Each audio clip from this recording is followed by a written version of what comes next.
jarang baca, cuman saya sangat suka buku tentang self development, dan 3 buku ini menurut saya cukup menarik. Saya nggak akan bedah di sini sih, ini rekomendasi buat teman-teman saja.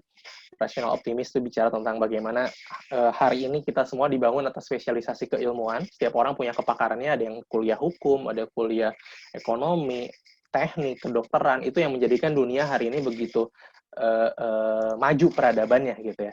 Karena kita punya pengetahuan yang saling melengkapi satu sama lain.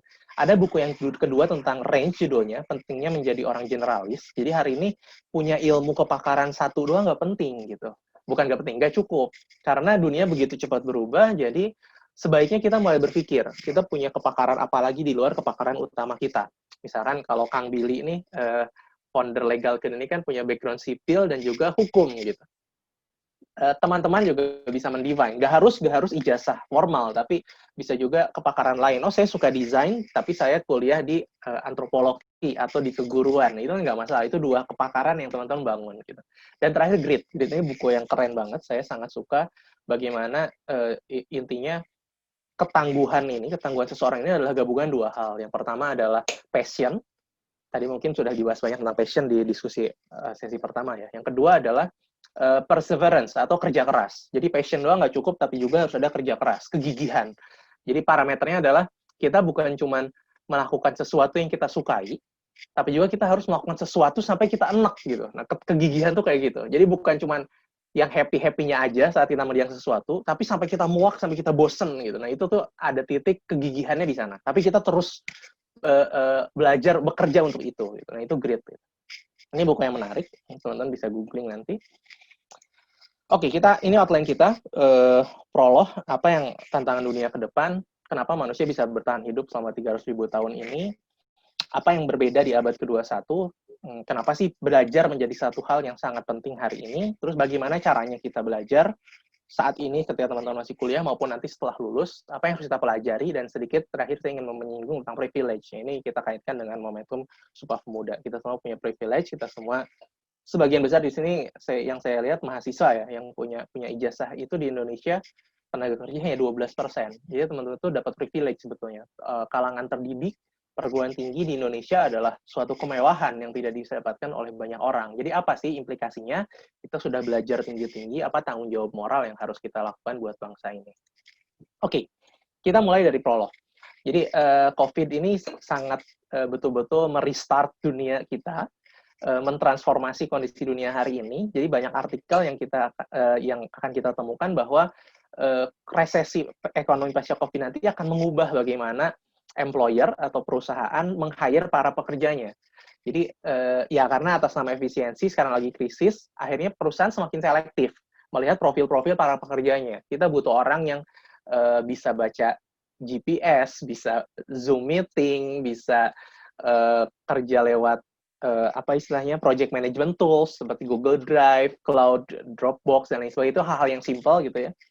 Tapi banyak juga yang semakin advance. Jadi nanti skill employee yang dibutuhkan oleh perusahaan itu akan sangat berubah. Kemarin pekan lalu World Economic Forum menerbitkan masa depan pekerjaan, laporannya The Future of Jobs, teman-teman bisa download di Google. Bagaimana dia memetakan akan ada profesi-profesi yang hilang selama 5 tahun ke depan dan akan ada profesi-profesi baru yang muncul selama 5 tahun ke depan. Kalau kita baca, ini memang banyaknya di bidang IT ya, big data specialist, data analyst, scientist, tapi ada juga pekerjaan-pekerjaan yang mulai hilang, data entry clerk, administratif, akuntan, sekretaris. Ini adalah profesi-profesi yang bisa digantikan oleh mesin.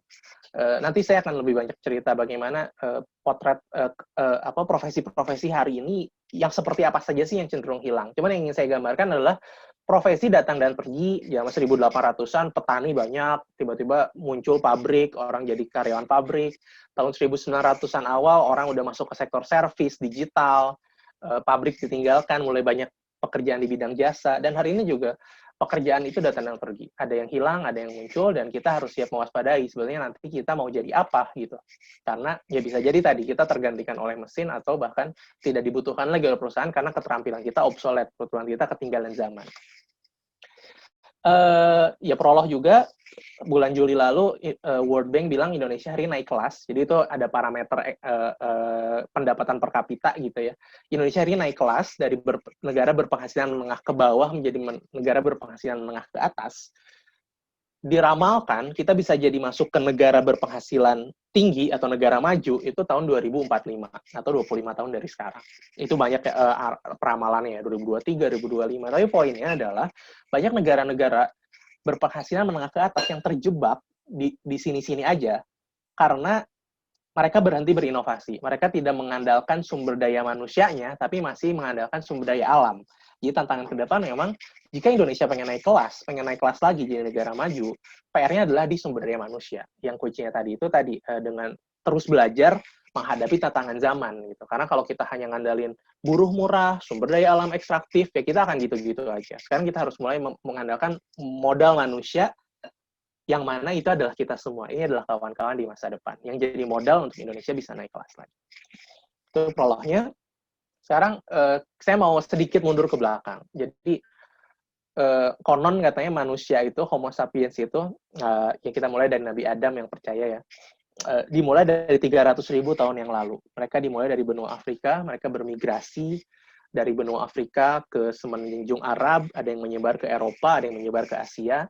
Tapi manusia itu membangun peradaban dari masa ke masa adalah karena hasil dari akumulasi pengetahuan. Kebayangkan? Jadi kalau bahasa Newton itu, kita itu hari ini berada dalam dunia yang begitu sophisticated seperti ini, yang begitu modern seperti ini, bukan karena kita paling pintar, tapi karena kita sedang berdiri di atas bahu raksasa, katanya.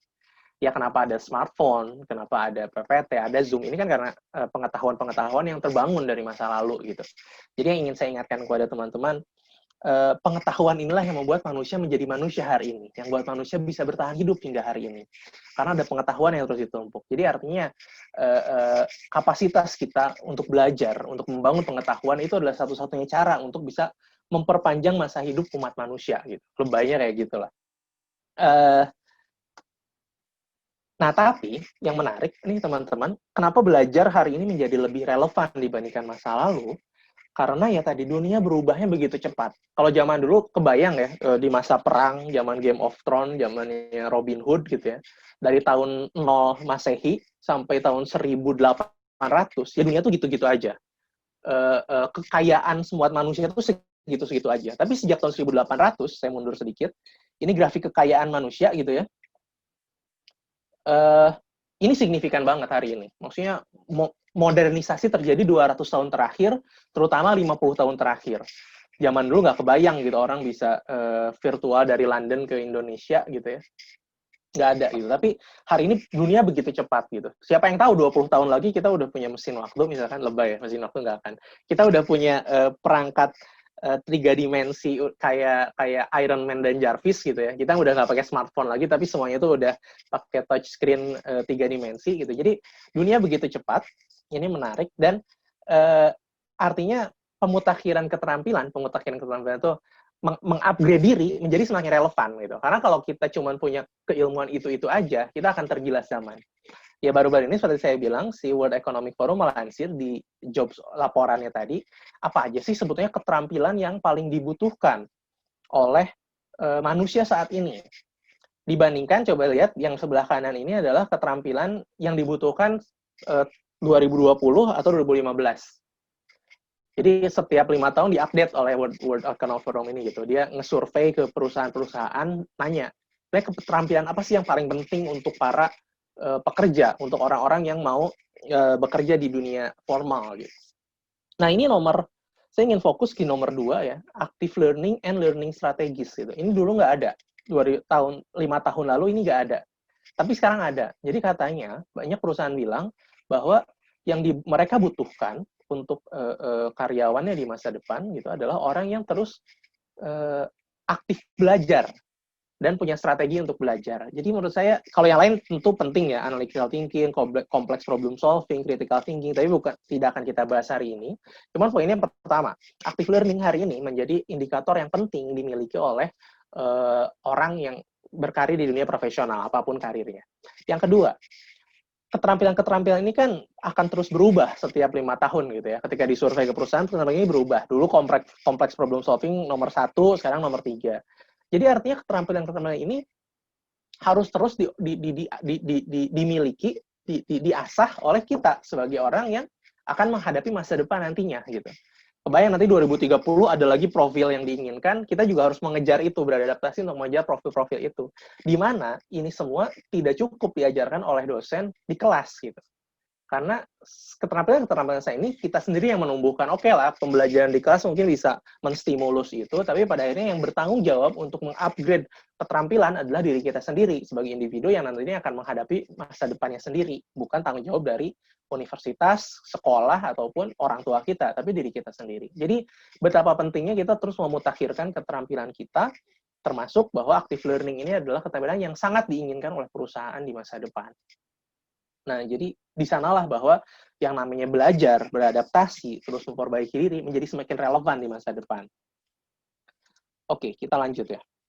Nah, pertanyaannya, oke, dari dulu juga manusia disuruh belajar. Cuman apa sih bedanya hari ini? Hari ini kita berada di generasi internet dan ada dua yang mencirikan ya, generasi internet, netizen, dan generasi Z. Generasi Z ini rekan-rekan ini ya, kelahiran 95 ke atas atau kelahiran 2000 ke atas lah.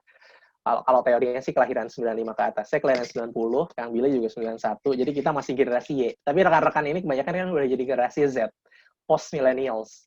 Nah, apa yang membedakan? Pertama, si Mark Zuckerberg tuh pernah bilang, ini dia nyindir Bill Gates ya, dia foundernya Facebook kan, dia bilang, sebenarnya yang bikin Facebook ini lebih keren dari perusahaan-perusahaan tech zaman dulu ya simple, karena anak muda ini lebih pintar gitu. Dia dengan sombongnya bilang gitu. Tapi fakta membuktikan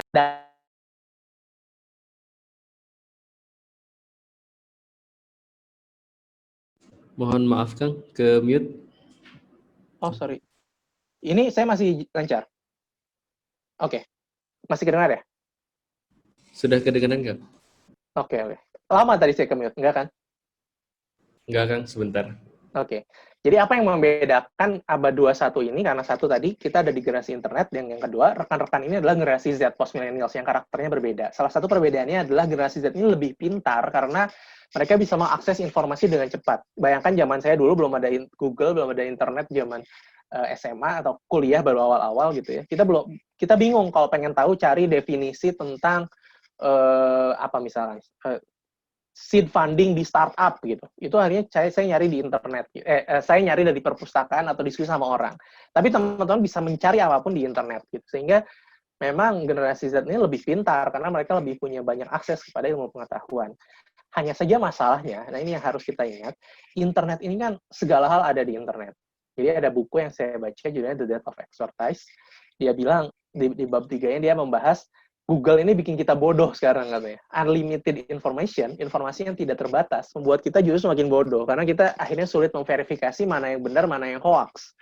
Mana yang pakar beneran, mana yang pakar abal-abal gitu. Jadi memang penting juga buat kita mulai selektif dalam memilih informasi, memverifikasi informasi yang kita dapatkan, mana yang betul-betul berguna untuk kita, mana yang benar-benar valid, dibangun berdasarkan data dan pengetahuan yang jelas gitu, landasan referensinya jelas. Jadi ini yang membedakan cara belajar kita hari ini dengan masa lalu. Hari ini kita optimis teman-teman jauh lebih pintar daripada orang tuanya, daripada kakak-kakaknya. Tapi juga ini tantangannya banyak informasi berseliweran yang harus kita verifikasi, mana yang benar, mana yang salah. Termasuk mana yang jadi prioritas belajar kita. Nah, saya ingin mengkritik juga nih, banyak di antara kita yang ikut banyak seminar, ikut banyak webinar, ikut semua training motivasi, tapi kita bukan jadi active learning. Maksudnya nggak ditulis, nggak dijadikan jurnal, nggak didiskusikan dengan teman-teman, sehingga pengetahuan yang masuk, ya keren-keren sih, ada materi berbisnis, materi kecerdasan finansial, materi menjadi entrepreneur, materi menjadi profesional, tapi itu tidak terendapkan dalam pikiran kita begitu saja, karena terlalu banyaknya informasi yang kita dapat, kita tidak bisa membuat prioritas mana yang penting untuk kita.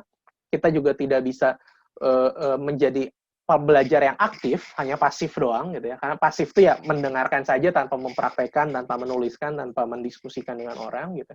Sehingga ya gitu-gitu aja gitu. Jadi ini juga ingin saya sampaikan ke teman-teman, mulai prioritaskan belajar apa yang cukup penting untuk kita dan relevan untuk masa depan kita. Jangan semua kelas semua buku dibaca, semua kelas diambil gitu ya.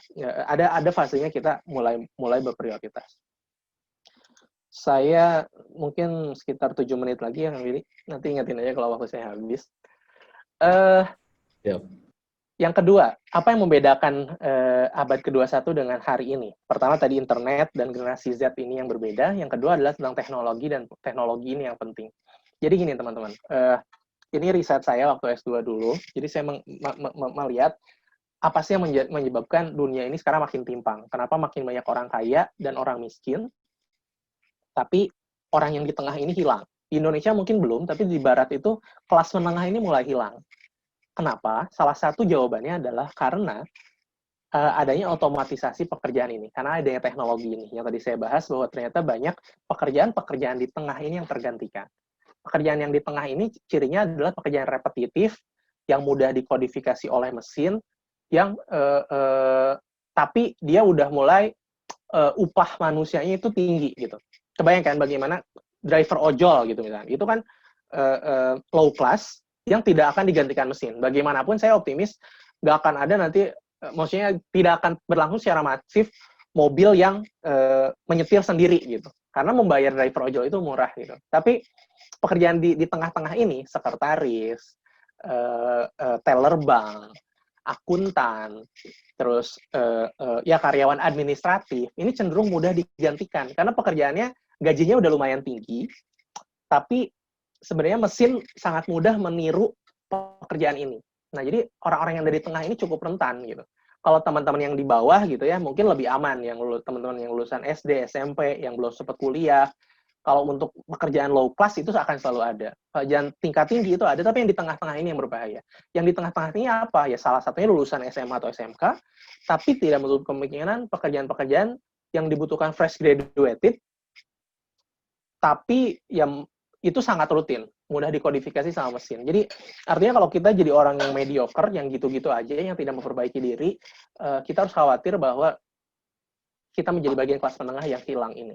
Jadi kita nggak mau dong jadi kelas menengah yang hilang, yang nantinya turun kelas gitu ya, punya ijazah tinggi, profesinya yang sederhana yang bisa dikerjakan oleh teman-teman lulusan SD atau SMP misalkan, ya kita juga nggak mau menutup kesempatan teman-teman ini gitu kan. Kita harus bisa naik kelas menjadi pekerjaan dengan keterampilan tinggi, sehingga kita justru bisa membuka lapangan kerja atau memberikan kesempatan buat teman-teman yang belum sempat masuk ke universitas gitu. Bukannya bersaing dengan mereka misal. Ini mungkin saya kepanjangan ceritanya, tapi poinnya, hari ini kita lagi COVID, teman-teman. COVID ini sangat memukul ekonomi kita, dan kita juga belum tahu selesainya kapan. Jadi poin yang saya bilang, teman-teman sekarang masih kuliah ya, insya Allah kalau masih kuliah masih aman menurut saya. Tapi kalau baru saja lulus, ini tantangan sih. Banyak teman-teman saya yang baru lulus, nyari kerja ini susah.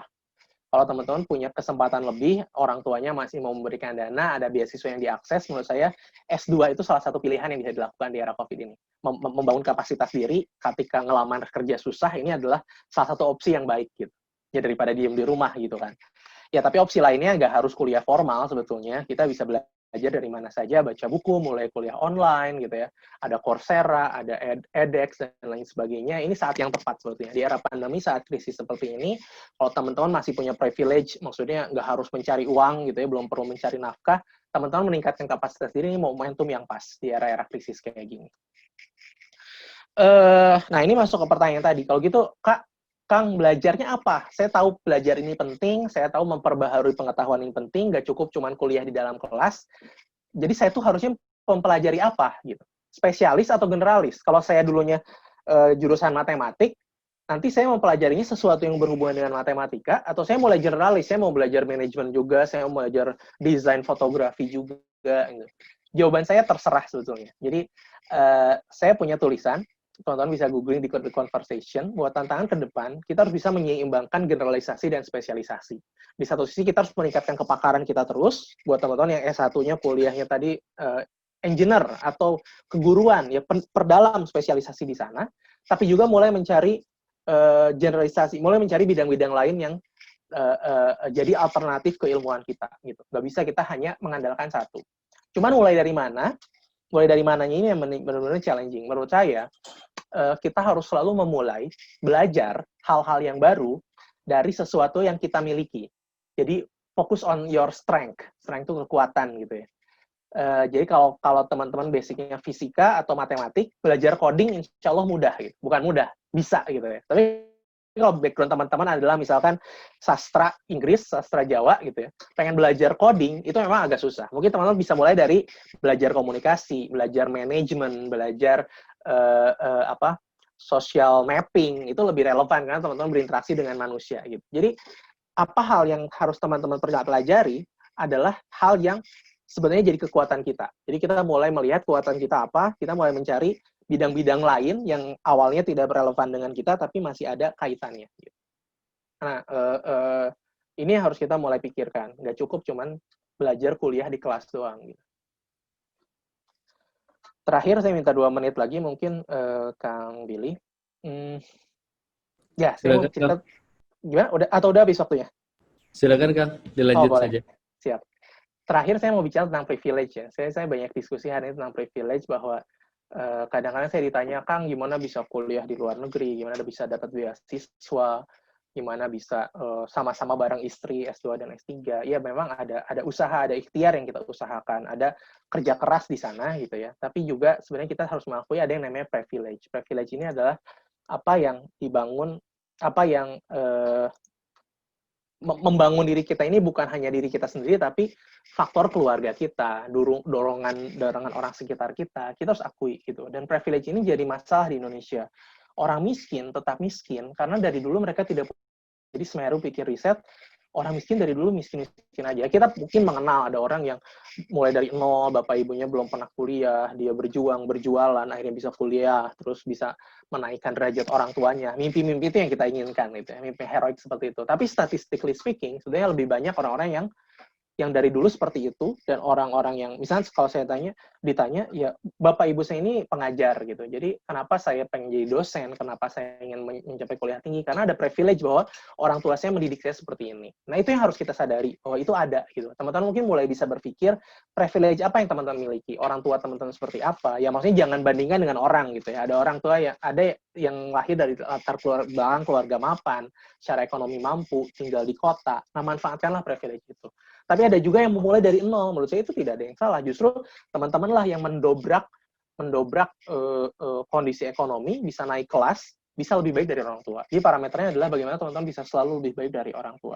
Nah, tapi privilege ini harusnya menjadikan kita lebih sadar bahwa tidak semua orang itu seberuntung kita, teman-teman. Termasuk juga dalam urusan kuliah gitu. Jadi teman-teman hari ini yang udah kuliah, yang saya bilang hanya 12% orang yang bisa kuliah di Indonesia. Ini statistik, kemarin saya jadi pembicara di diskusi lain, saya coba nge-kopas ke sini. Poinnya adalah pengangguran hari ini paling banyak itu lulusan SMA dan SMK. Lulusan perguruan tinggi itu masih relatif lebih kecil ya. Lulusan SD kenapa kecil? Karena kebanyakan, ya maksudnya sekarang udah sedikit lulusan SD ya. Tapi lulusan SMA, SMK ini paling banyak gitu. Teman-teman punya privilege, teman-teman punya ijazah nantinya, itu kalau masuk lapangan kerja biasa doang, hidup untuk diri sendiri, insya Allah menurut saya aman. Tapi dengan privilege yang kita punya ini, saya mengajak teman-teman coba mulai berpikir bukan hanya untuk diri sendiri, tapi juga untuk orang lain. Ya, privilege-nya sangat jelas di Indonesia. Saya ngeran data BPS, misalkan ini gaji rata-rata ya, ini baru rata-rata. Sarjana itu lebih besar daripada lulusan SMA, 1,5 juta. Jadi teman-teman, kalau nanti gaji sarjana 4 juta, itu udah masuk rata-rata Indonesia. Master, kalau teman-teman ambil master nanti, rata-ratanya itu 7,7 juta. Ini baru rata-rata ya, maksudnya ada yang lebih kecil dari itu, ada yang lebih besar dari itu. Tapi kalau di usia-usia awal, 30 tahunan, mungkin gaji teman-teman nanti 2,5 juta, 2,7 juta di rata-rata, ini nggak masalah gitu, karena ini statistiknya seperti ini. Tapi poinnya adalah, pendidikan tuh kalau untuk diri sendiri sangat mengakselerasi pemasukan kita, income kita, skill kita. Ini pengusaha. Jadi ternyata pengusaha di Indonesia ini yang di sektor formal hanya ada 4,3 juta orang. Ini angka yang kecil ya, 3,4% dari angkatan kerja. Yang angka ini stagnan sejak tahun 2012. Dan semakin besar usaha tersebut, itu terlihat bahwa statistiknya lebih banyak orang-orang lulusan universitas. Interpretasinya apa? Interpretasinya, teman-teman yang lulusan universitas ketika menjadi entrepreneur, menjadi pengusaha, itu peluang untuk besarnya itu lebih besar gitu.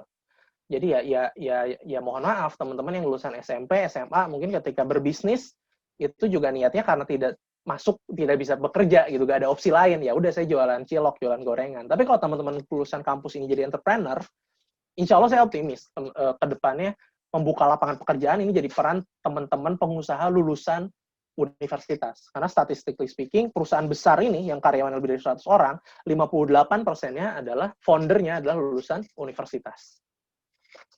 Dan terakhir, nah ini tanggung jawab intelektual.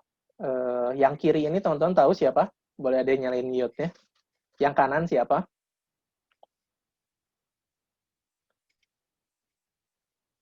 Yang kiri ini adalah fotonya Soekarno. Waktu dia lagi sekolah kuliah di ITB. Soekarno ini S1 doang ya, di teknik sipil. Soekarno tuh yang ini kalau nggak salah. Kalau mau saya kelihatan. Yang kanan ini, ada yang tahu siapa? Yang kanan ini Muhammad Hatta. Muhammad Hatta ini dapat privilege, dia bisa kuliah ke Belanda. Ini Muhammad Hatta yang ini. Apa yang saya ingin ceritakan, teman-teman Soekarno dan Hatta juga kalau kita lihat latar belakang keluarganya, ya memang mereka bukan orang yang mulai dari nol sama sekali, teman-teman. Soekarno ini bapak ibunya adalah Raden Ningrat. Muhammad Hatta ini bapaknya Ustadz, terus bapaknya meninggal, ibunya menikah lagi dengan pengusaha di Sumatera Barat. Jadi artinya latar belakang keluarga mereka juga cukup mapan, tapi bukan itu poinnya. Poinnya adalah mereka sadar mereka ini adalah orang-orang spesial yang tidak semua orang saat itu bisa kuliah gitu ya. Yang satu ke Belanda, yang satu ke ITB, yang saat itu kebanyakan tuh buat orang Belanda asli gitu. Jadi mereka punya tanggung jawab intelektual yang besar. Wah, saya nggak bisa hidup cuma buat diri saya. Saya harus hidup memberi untuk orang. Iya, saya harus belajar memperbaiki diri saya terus, menempa hidup saya terus, tapi kebermanfaatannya ini harus dirasakan oleh banyak orang. Jadi, poin dari saya, pendidikan tinggi adalah kemewahan. Di momentum Sumpah Pemuda ini, mari kita refleksikan. Kita harus terus belajar, itu nomor 1. Tapi nomor 2 juga kita mulai mensyukuri privilege-privilege yang kita punya. Jangan sampai ilmu yang kita dapat, kemewahan yang kita dapat ini hanya dinikmati oleh diri kita, tapi juga harus bisa bermanfaat buat orang. Kira-kira seperti itu. Sepanjang hidup kita harus terus belajar. Jangan pernah berhenti belajar. Selamat Hari Sumpah Pemuda. Terima kasih, Kang Willy. Terima kasih Kang Yorga, sangat luar biasa materinya. Alhamdulillah insya Allah menginspirasi para peserta kita hari ini. Jadi memang teknologi saat ini sudah jauh berbeda ya Kang dari awal dulu kita kuliah.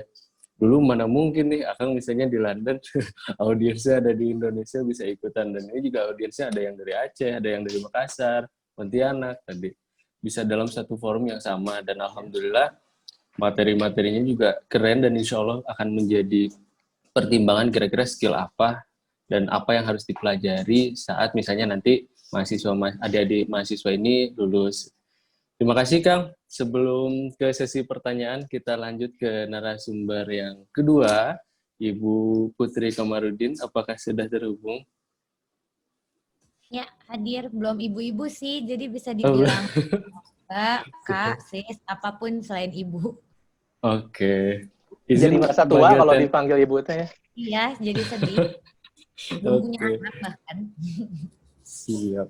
Aku izin panggil Teteh ya Teh, karena dari Jawa Barat aku izin memanggil Teteh. Jadi untuk sesi kedua ini teman-teman peserta insya Allah akan ada paparan dari Teh Putri Komarudin terkait apa sih kira-kira peran pemuda di era sekarang dan mungkin ada kaitannya dengan profesi Teh Putri yang saat ini menjabat sebagai anggota DPR ataupun sebagai politisi. Untuk mempersingkat waktu kepada Teh Putri, kami persilakan. Ya, boleh dibantu share materinya. Siapa yang ada di sini ya? Nadia. Nadia atau ya?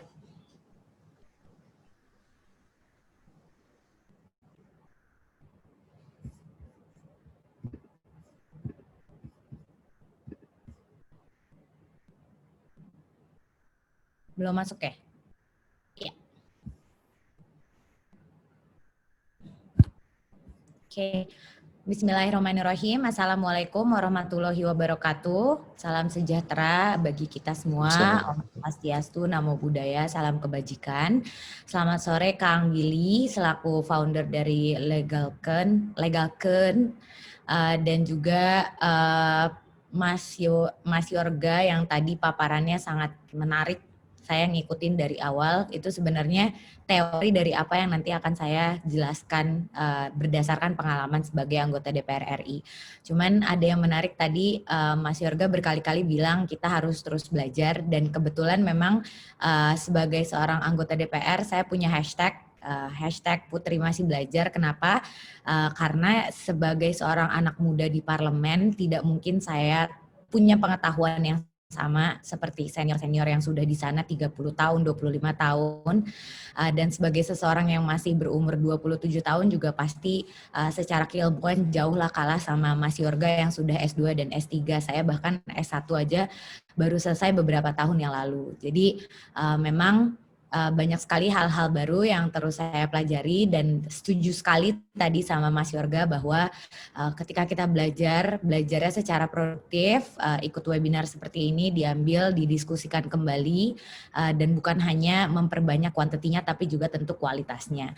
Dan selamat sore juga kepada teman-teman hari ini yang berkenan mengikuti acara sharing session kita di tengah tentu berbagai aktivitas teman-teman di libur panjang yang telah diagendakan ini. Dan puji syukur kita panjatkan kehadirat Allah Subhanahu wa taala atas limpahan rahmat dan karunia-Nya sehingga kita dapat mengikuti rangkaian acara yang luar biasa pada sore ini. Pertama-tama saya ingin mengucapkan terima kasih atas kesempatan yang diberikan untuk berbagi pengalaman dan juga menyampaikan kontribusi yang telah saya lakukan sebagai perwakilan anak muda dalam rangka memperingati Hari Sumpah Pemuda yang ke-92 tahun ini.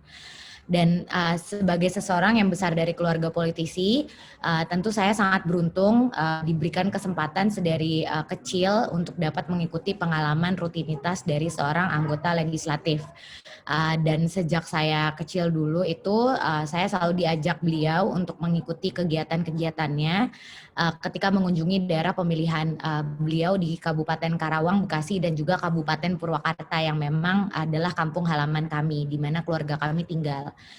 Tentunya ketika itu beliau mendengarkan, bertemu dengan masyarakat dan juga memperjuangkan aspirasi masyarakat dari berbagai elemen, dari mulai petani, pedagang baik itu di pasar maupun pedagang konvensional, sampai preman dan juga asosiasi buruh dan sebagainya, itu beliau selalu temui secara berkala.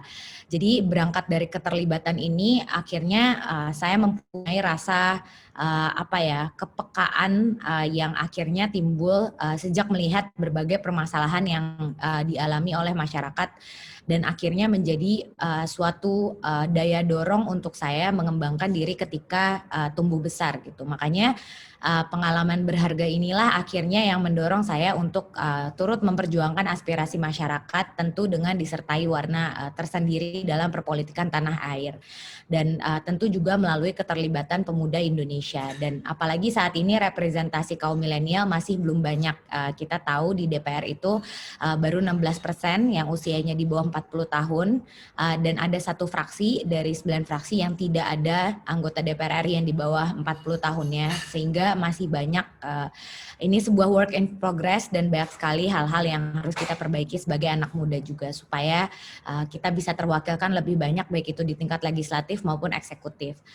Dan karena itu pula saya memutuskan untuk mengikuti pemilihan anggota DPR RI ini dengan membawa perspektif pemuda yang forward looking, yang mungkin bisa sangat berbeda dengan apa yang selama ini dilakukan oleh para senior-senior, namun tentu harus tetap didukung dengan fakta dan juga evidence yang jelas. Dan tentu prosesnya tentu sangat tidak mudah untuk sampai pada posisi saat ini. Jadi kalau ada teman-teman yang suka bertanya, enak ya Teh jadi anggota DPR, gampang nyari suara gitu. Kalau ada yang pernah ikut kampanye dan nyalek, percayalah untuk dapat satu suara itu susahnya minta ampun. Itu membutuhkan waktu, tenaga, pikiran, air mata, dan keringat, dan semua.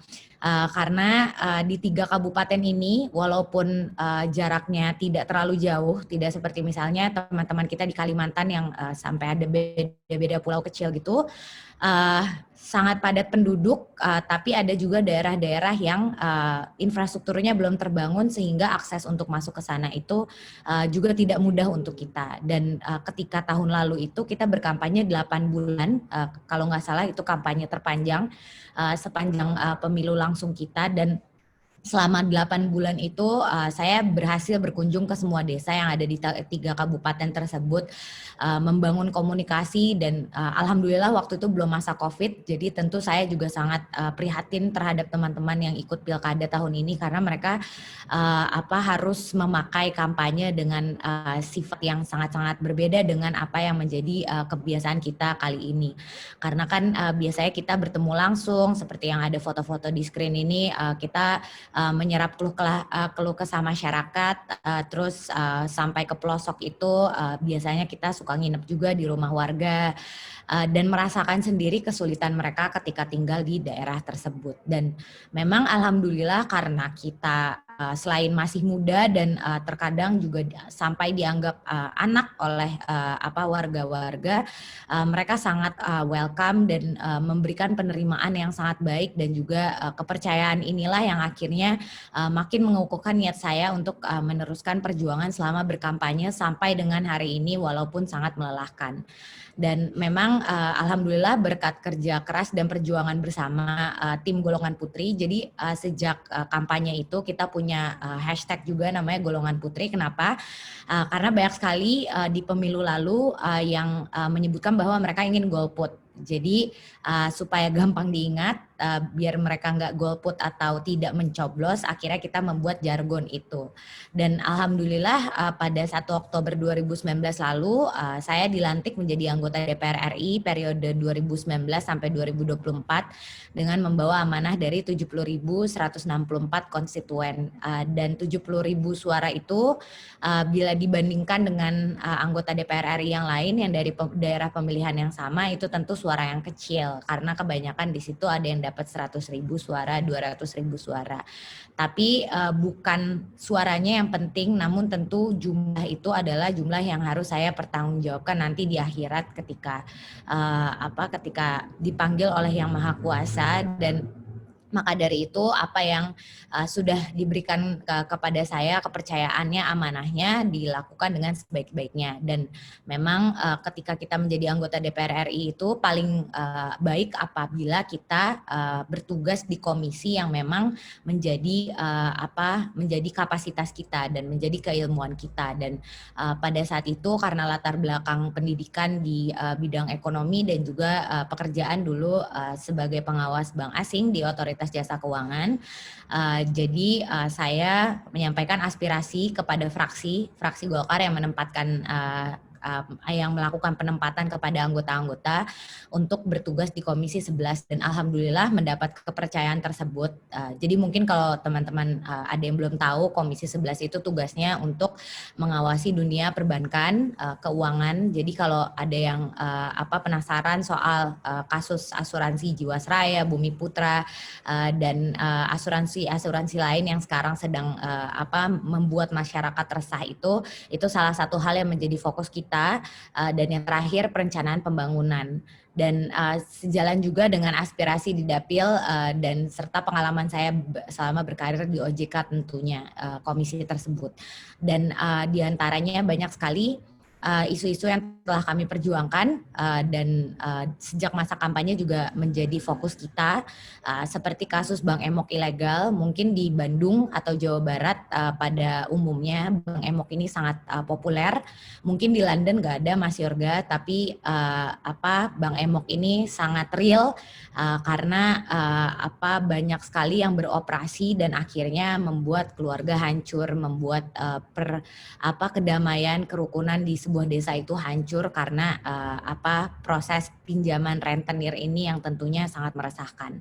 Dan ada lagi yang baru, sekarang kita fokus pada pengamanan dari fintech ilegal, perlindungan data pribadi dari nasabah jasa keuangan, dan tentu pemberdayaan dan pembiayaan bagi UMKM dan usaha ultramikro juga menjadi fokus kita pada saat ini, terutama pasca pandemi COVID-19 yang tentunya membuat banyak teman-teman pengusaha ultramikro itu kehilangan usahanya dikarenakan tidak ada daya beli dari masyarakat. Dan tentu walaupun sudah 1 tahun menjabat sebagai seorang anak muda, apalagi dengan embel-embel nama besar, masih banyak sekali yang mempertanyakan kelayakan baik kapasitas maupun kompetensi saya sebagai seorang anggota legislatif. Namun untuk saya sendiri hal itu justru dijadikan sebagai motivasi untuk tetap fokus dan tetap berusaha untuk konsisten menjadi representasi dari pemuda Indonesia di panggung politik saat ini. Dan tentu di saat yang sama tetap diperlukan tekad, kemampuan, komitmen, dan juga kepercayaan diri yang kuat untuk terus belajar seperti yang tadi sudah dibicarakan panjang lebar juga oleh Mas Yorga, dan juga mengevaluasi diri agar dapat memberikan kontribusi yang tentu berarti dan juga bisa membantu kemajuan masyarakat khususnya dari kalangan pemuda sendiri. Karena orang bijak sering berkata kepada saya, senior-senior, kalangan kita anak muda ini terkadang terlalu fokus kepada kekurangan orang lain, misalnya komen-komen julid di Instagramnya orang, gosipin teman dan sebagainya untuk mengisi waktu. Sampai terkadang kita lupa bahwa diri kita juga belum sempurna. Jadi sebenarnya yang harus kita lawan adalah diri sendiri dan keinginan untuk berfokus pada kekurangan orang lain. Next, ini beberapa hal juga yang sudah dilakukan selama menjadi anggota DPR RI dan memang sudah menjadi kewajiban kita untuk menyerap dan juga menghimpun, menampung dan juga menindaklanjuti aspirasi masyarakat. Dan ketiga fungsi DPR RI yang saya yakin teman-teman juga sudah tahu, fungsi legislasi, anggaran dan pengawasan tentu harus dilaksanakan dalam kerangka representasi rakyat.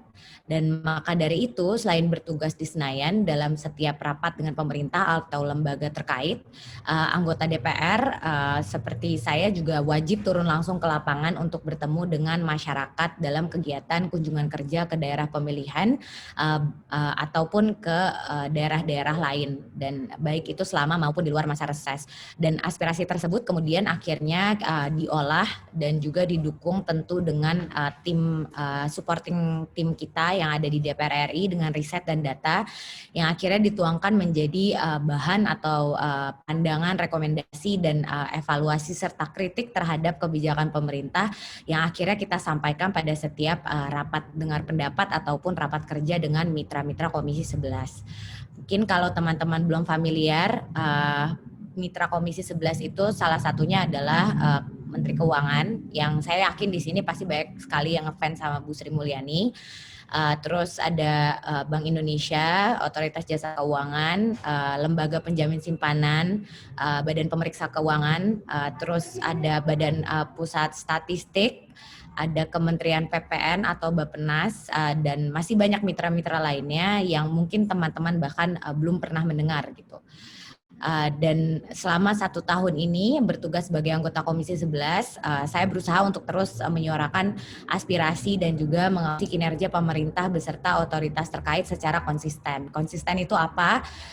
Saya hanya berusaha membuktikan bahwa tidak semua anggota DPR itu seperti yang disorot di TV, kerjaannya hanya tidur ataupun mogok, bukan mogok sih ya, kabur dari rapat gitu, bolos rapat dan sebagainya. Jadi karena kita sadar bahwa selama ini kebanyakan pemberitaan itu one-sided karena memang berita negatif itu lebih seksi sekarang untuk dijual daripada berita yang positif. Tapi saya mencoba menyalurkan laporan-laporan tersebut, laporan kinerja, pertanggungjawaban, transparansi melalui media yang saya punya. Karena kebetulan saya belum punya stasiun TV dan kayaknya masih jauh dari punya, duitnya nggak ada, dan belum punya media massa juga. Jadi alhamdulillah karena ada Instagram, Facebook, dan sekarang ada TikTok, saya bisa menyampaikan laporan kinerja setiap akhir masa sidang yang di situ kita rinci partisipasinya, berapa kali saya masuk rapat, durasi setiap rapat itu berapa, terus kritik, masukan, rekomendasi yang telah kita sampaikan di berbagai forum terhadap kebijakan pemerintah dan juga otoritas terkait. Dan tentu yang menjadi fokus saat ini adalah terkait kebijakan penanganan dampak dari COVID-19 ini. Dan kalau di Komisi 11 kita fokus pada dampak ekonomi dari COVID-19. Jadi kalau ada yang mau tanya ke saya soal vaksin, soal BPJS Ketenagakerjaan, soal BPJS Kesehatan, mohon maaf, nanti saya tanyakan ke anggota di komisi yang terkait, tapi saya tidak bisa jawab karena saya tidak bertanggung jawab untuk pengawasan mitra-mitra tersebut.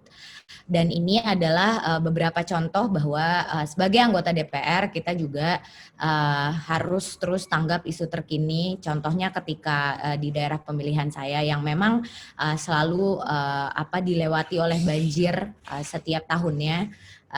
Jadi di luar gerakan bantuan bersama fraksi, partai atau organisasi lainnya, saya juga terus berusaha untuk semaksimal mungkin bertemu langsung dan membantu masyarakat yang terdampak musibah, baik itu bencana alam maupun terdampak pandemi COVID-19 ini, yang berada di daerah pemilihan saya maupun di luar.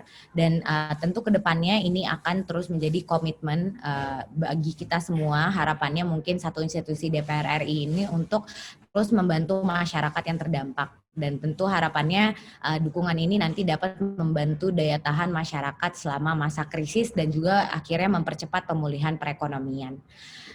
Dan berikutnya dalam mengemban tugas di Komisi 11 ini tentu terdapat topik-topik utama yang menjadi fokus pengawasan kita, dan sejauh ini terdapat 7 topik utama yang menjadi fokus. Yang pertama itu pengawasan dan revitalisasi industri jasa keuangan yang tadi terkait dengan fintech ilegal, asuransi bodong, asuransi yang bermasalah dan sebagainya. Dan kedua, transformasi sistem keuangan digital, karena selain ini isu yang sangat baru dan mungkin generasi kita lebih familiar terhadap sistem keuangan digital daripada generasi yang pendahulu kita. Namun karena COVID-19 ini juga relevansi dari sistem keuangan digital ini meningkat jauh gitu, karena makin banyak orang bertransaksi online karena banyak orang yang tidak mau keluar rumah dan sebagainya. Dan ketiga itu pengawasan kinerja dan akuntabilitas mitra kerja Komisi 11 serta yang khususnya berkaitan dengan strategi penanganan dampak pandemi yang diantaranya tentu mencakup kinerja APBN tahun anggaran 2020, pembahasan dan juga persetujuan APBN 2021, pengawasan kebijakan KSSK atau Komite Stabilitas Sistem Keuangan. Mungkin buat yang belum tahu, itu anggotanya adalah Menteri Keuangan, Gubernur BI, Ketua Dewan Komisioner OJK, dan juga Ketua Dewan Komisioner LPS. Mereka tergabung dalam sebuah komite yang namanya KSSK, dan bagaimana keempat lembaga ini bisa mencapai maksimum kompetensinya dalam penanganan pandemi COVID-19 ini sebagai tokoh-tokoh kunci dalam dunia ekonomi Indonesia. Dan tentu yang terakhir adalah pengawasan atas pelaksanaan program pemulihan ekonomi nasional di masing-masing sektor. Dan mungkin teman-teman ada yang penasaran kalau misalnya mengevaluasi mitra kerja itu seperti apa sih gitu. Nah, jadi ada beberapa contoh hal-hal yang telah kita sampaikan, evaluasi yang perlu ditindaklanjuti oleh kementerian atau lembaga terkait. Misalnya ketika rapat dengan Kementerian Keuangan, saya menyarankan untuk tetap meningkatkan kinerja meskipun Kementerian Keuangan telah menerima opini wajar tanpa pengecualian, dan mendorong kementerian atau lembaga yang menjadi mitra kita di Komisi 11 untuk terus merumuskan program-program yang memberikan dampak atau manfaat langsung bagi masyarakat. Karena ketakutan paling besar kita di pemerintah pada saat ini adalah bagaimana dana stimulus semua yang telah dirumuskan untuk membantu masyarakat itu memang bisa menyasar kepada masyarakat yang paling membutuhkan, dan terkadang karena permasalahan data, tumpang tindih kewenangan dan sebagainya, hal tersebut seperti mustahil untuk dilaksanakan di Indonesia gitu. Dan ini menjadi salah satu pelajaran untuk kita semua juga, bahwa memang sistem birokrasi kita itu memang harus terus direformasi sehingga pelayanan masyarakatnya bisa lebih maksimal. Dan yang berikutnya dalam hal pengawasan dan juga revitalisasi industri jasa keuangan, khususnya yang tadi sudah saya sebutkan, asuransi reksadana yang tengah menjadi sorotan karena mengalami persoalan kesehatan keuangan atau yang biasa disebut gagal bayar, yang akhirnya berdampak pada pemenuhan hak nasabah. Banyak sekali nasabah-nasabah yang datang ke DPR RI mencoba untuk menyampaikan segala keluh kesah mereka. Dan terkadang mereka juga menyampaikan berbagai kesulitan tidak diakomodir oleh regulator dan sebagainya. Dan memang sebagai wakil rakyat salah satu tugas utama kita adalah untuk mendengar keluhan-keluhan nasabah tersebut. Dan Komisi 11 bersama dengan otoritas terkait, khususnya OJK, terus bekerja sama dalam mencari jalan keluar penyelesaian, tentu dengan mengutamakan pengembalian dana nasabah tersebut. Dan dalam hal ini kita di Komisi 11 terus menerima langsung aspirasi dari pihak nasabah yang dirugikan. Kita menerima audiensi sudah dari sekitar 10 komunitas nasabah dari berbagai lembaga asuransi dan juga reksadana. Dan juga karena kita juga sudah membangun kedekatan dikarenakan pertemuan yang terus intensif, juga sekarang banyak sekali pertemuan-pertemuan di luar jam kantor yang kita lakukan untuk terus mendengar update dari mereka terkait dengan penyelesaian masalah ini. Dan tentu di samping itu juga kita di Komisi 11 juga terus mendorong percepatan pembentukan lembaga penjamin polis. Mungkin kalau teman-teman pernah dengar, kalau di perbankan kita dijamin oleh lembaga penjamin simpanan. Jadi ketika banknya gagal, dana nasabah itu akan tetap aman karena ada lembaga yang namanya LPS yang akan mengembalikan dana-dana nasabah. Nah, hal yang tersebut tidak terjadi di industri asuransi karena walaupun sudah ada undang-undangnya, namun lembaganya belum juga dibuat sampai dengan sekarang. Jadi ini menjadi salah satu fokus kita juga, jangan sampai kasus-kasus asuransi ini keburu meledak, dana masyarakat keburu hilang, sampai akhirnya kita baru menyadari betapa tingginya urgensi untuk membuat lembaga penjamin polis ini. Dan tentu kita juga terus mengimbau teman-teman di industri jasa keuangan untuk tetap menekankan prinsip kehati-hatian dalam penempatan instrumen investasi, menghindari praktik-praktik yang tidak wajar, dan juga ada pepatah yang selalu bilang kalau industri keuangan itu adalah industri paling lukratif, paling menguntungkan. Kenapa? Karena gap antara user dan juga orang yang menjual itu sangat jauh pengetahuannya, sehingga sangat gampang untuk dimainkan. Dan memang itu juga pelajaran sebagai untuk kita sebagai konsumen untuk tetap berhati-hati dalam memilih penempatan dana maupun investasi.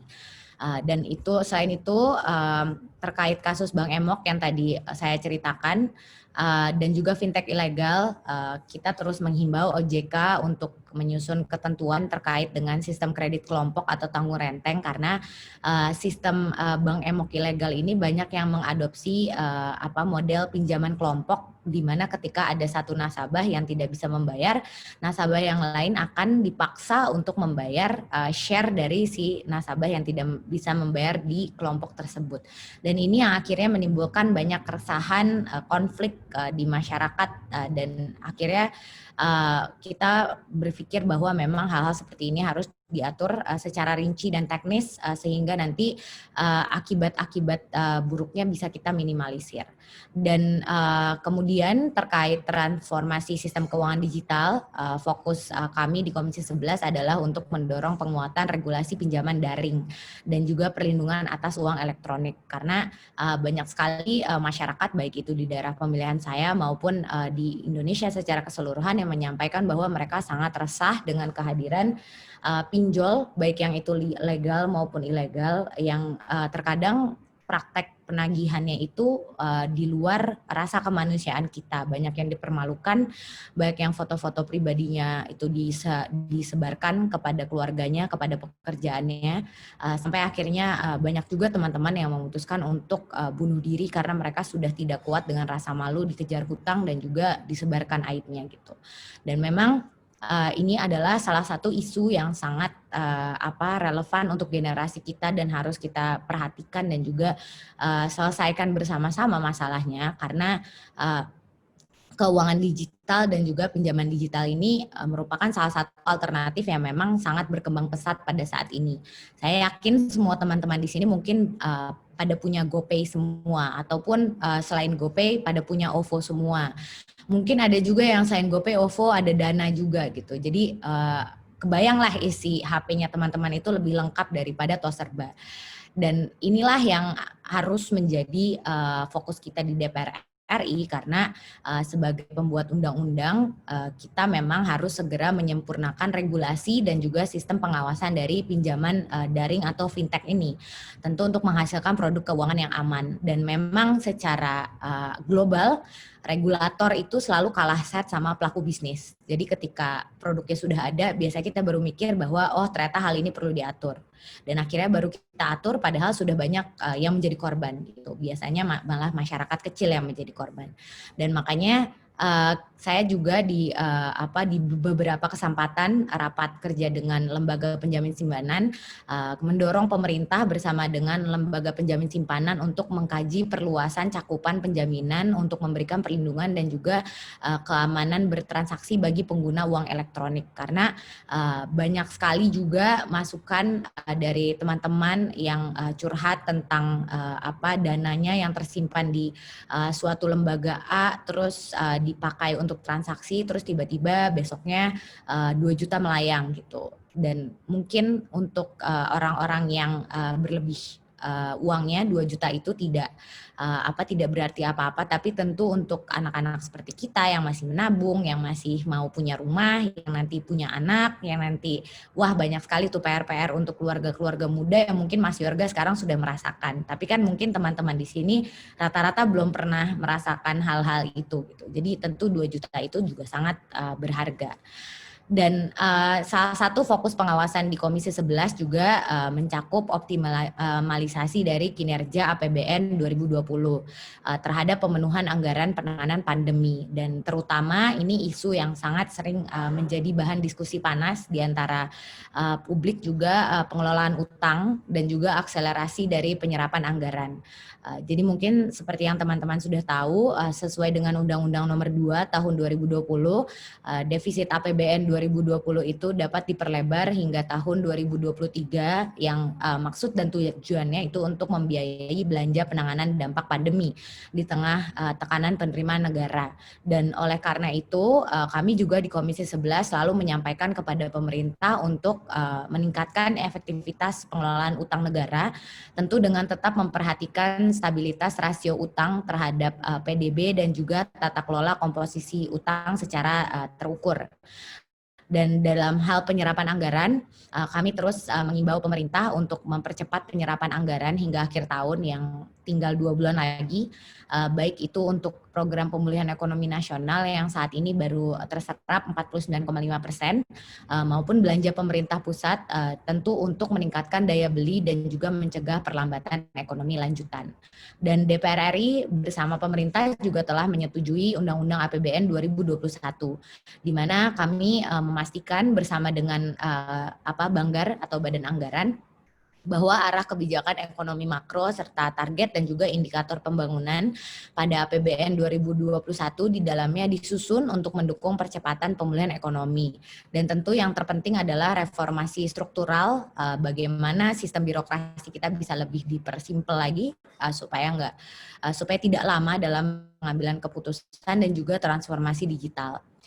Dan berikutnya dalam hal pengawasan KSSK yang menjadi aktor kunci dalam penanganan dampak ekonomi dari COVID-19 ini, Komisi 11 bersama anggota dari KSSK sendiri terus bekerja sama guna mengawasi kondisi stabilitas ekonomi dan juga sistem keuangan nasional dalam menghadapi tekanan akibat pandemi. Dan tentu kami terus mengingatkan KSSK juga untuk menerapkan kebijakan terkait stabilitas sistem keuangan yang berlandaskan prinsip kehati-hatian, transparansi, akuntabilitas, tentu dengan memperhatikan pembagian beban dan juga risiko antar pemangku kepentingan guna mencegah moral hazard. Dan kami juga terus menyatakan dukungan atas sinergi pemerintah dan Bank Indonesia dalam menetapkan bauran kebijakan fiskal dan moneter yang tentu harus memitigasi risiko pembagian beban terhadap peningkatan inflasi, stabilitas nilai tukar, tingkat suku bunga, dan yang terpenting tentu kepercayaan investor. Dan terakhir dan yang terpenting tentu adalah pengawasan pelaksanaan program pemulihan nasional. Dan kenapa ini sangat penting? Karena biaya yang dibutuhkan untuk program pemulihan ekonomi nasional ini sampai dengan sekarang itu mendekati 1.000 triliun. Saya belum pernah lihat duit 1.000 triliun seperti apa. Mungkin teman-teman di sini ada yang pernah lihat. Saya cuma selalu lihat angkanya aja. Jadi mungkin semoga suatu saat kita bisa melihat tumpukan duit sejumlah itu ya, amin. Dan dalam beberapa kesempatan juga kita terus menyampaikan bahwa pembiayaan atas sektor ultramikro, sektor mikro, kecil dan menengah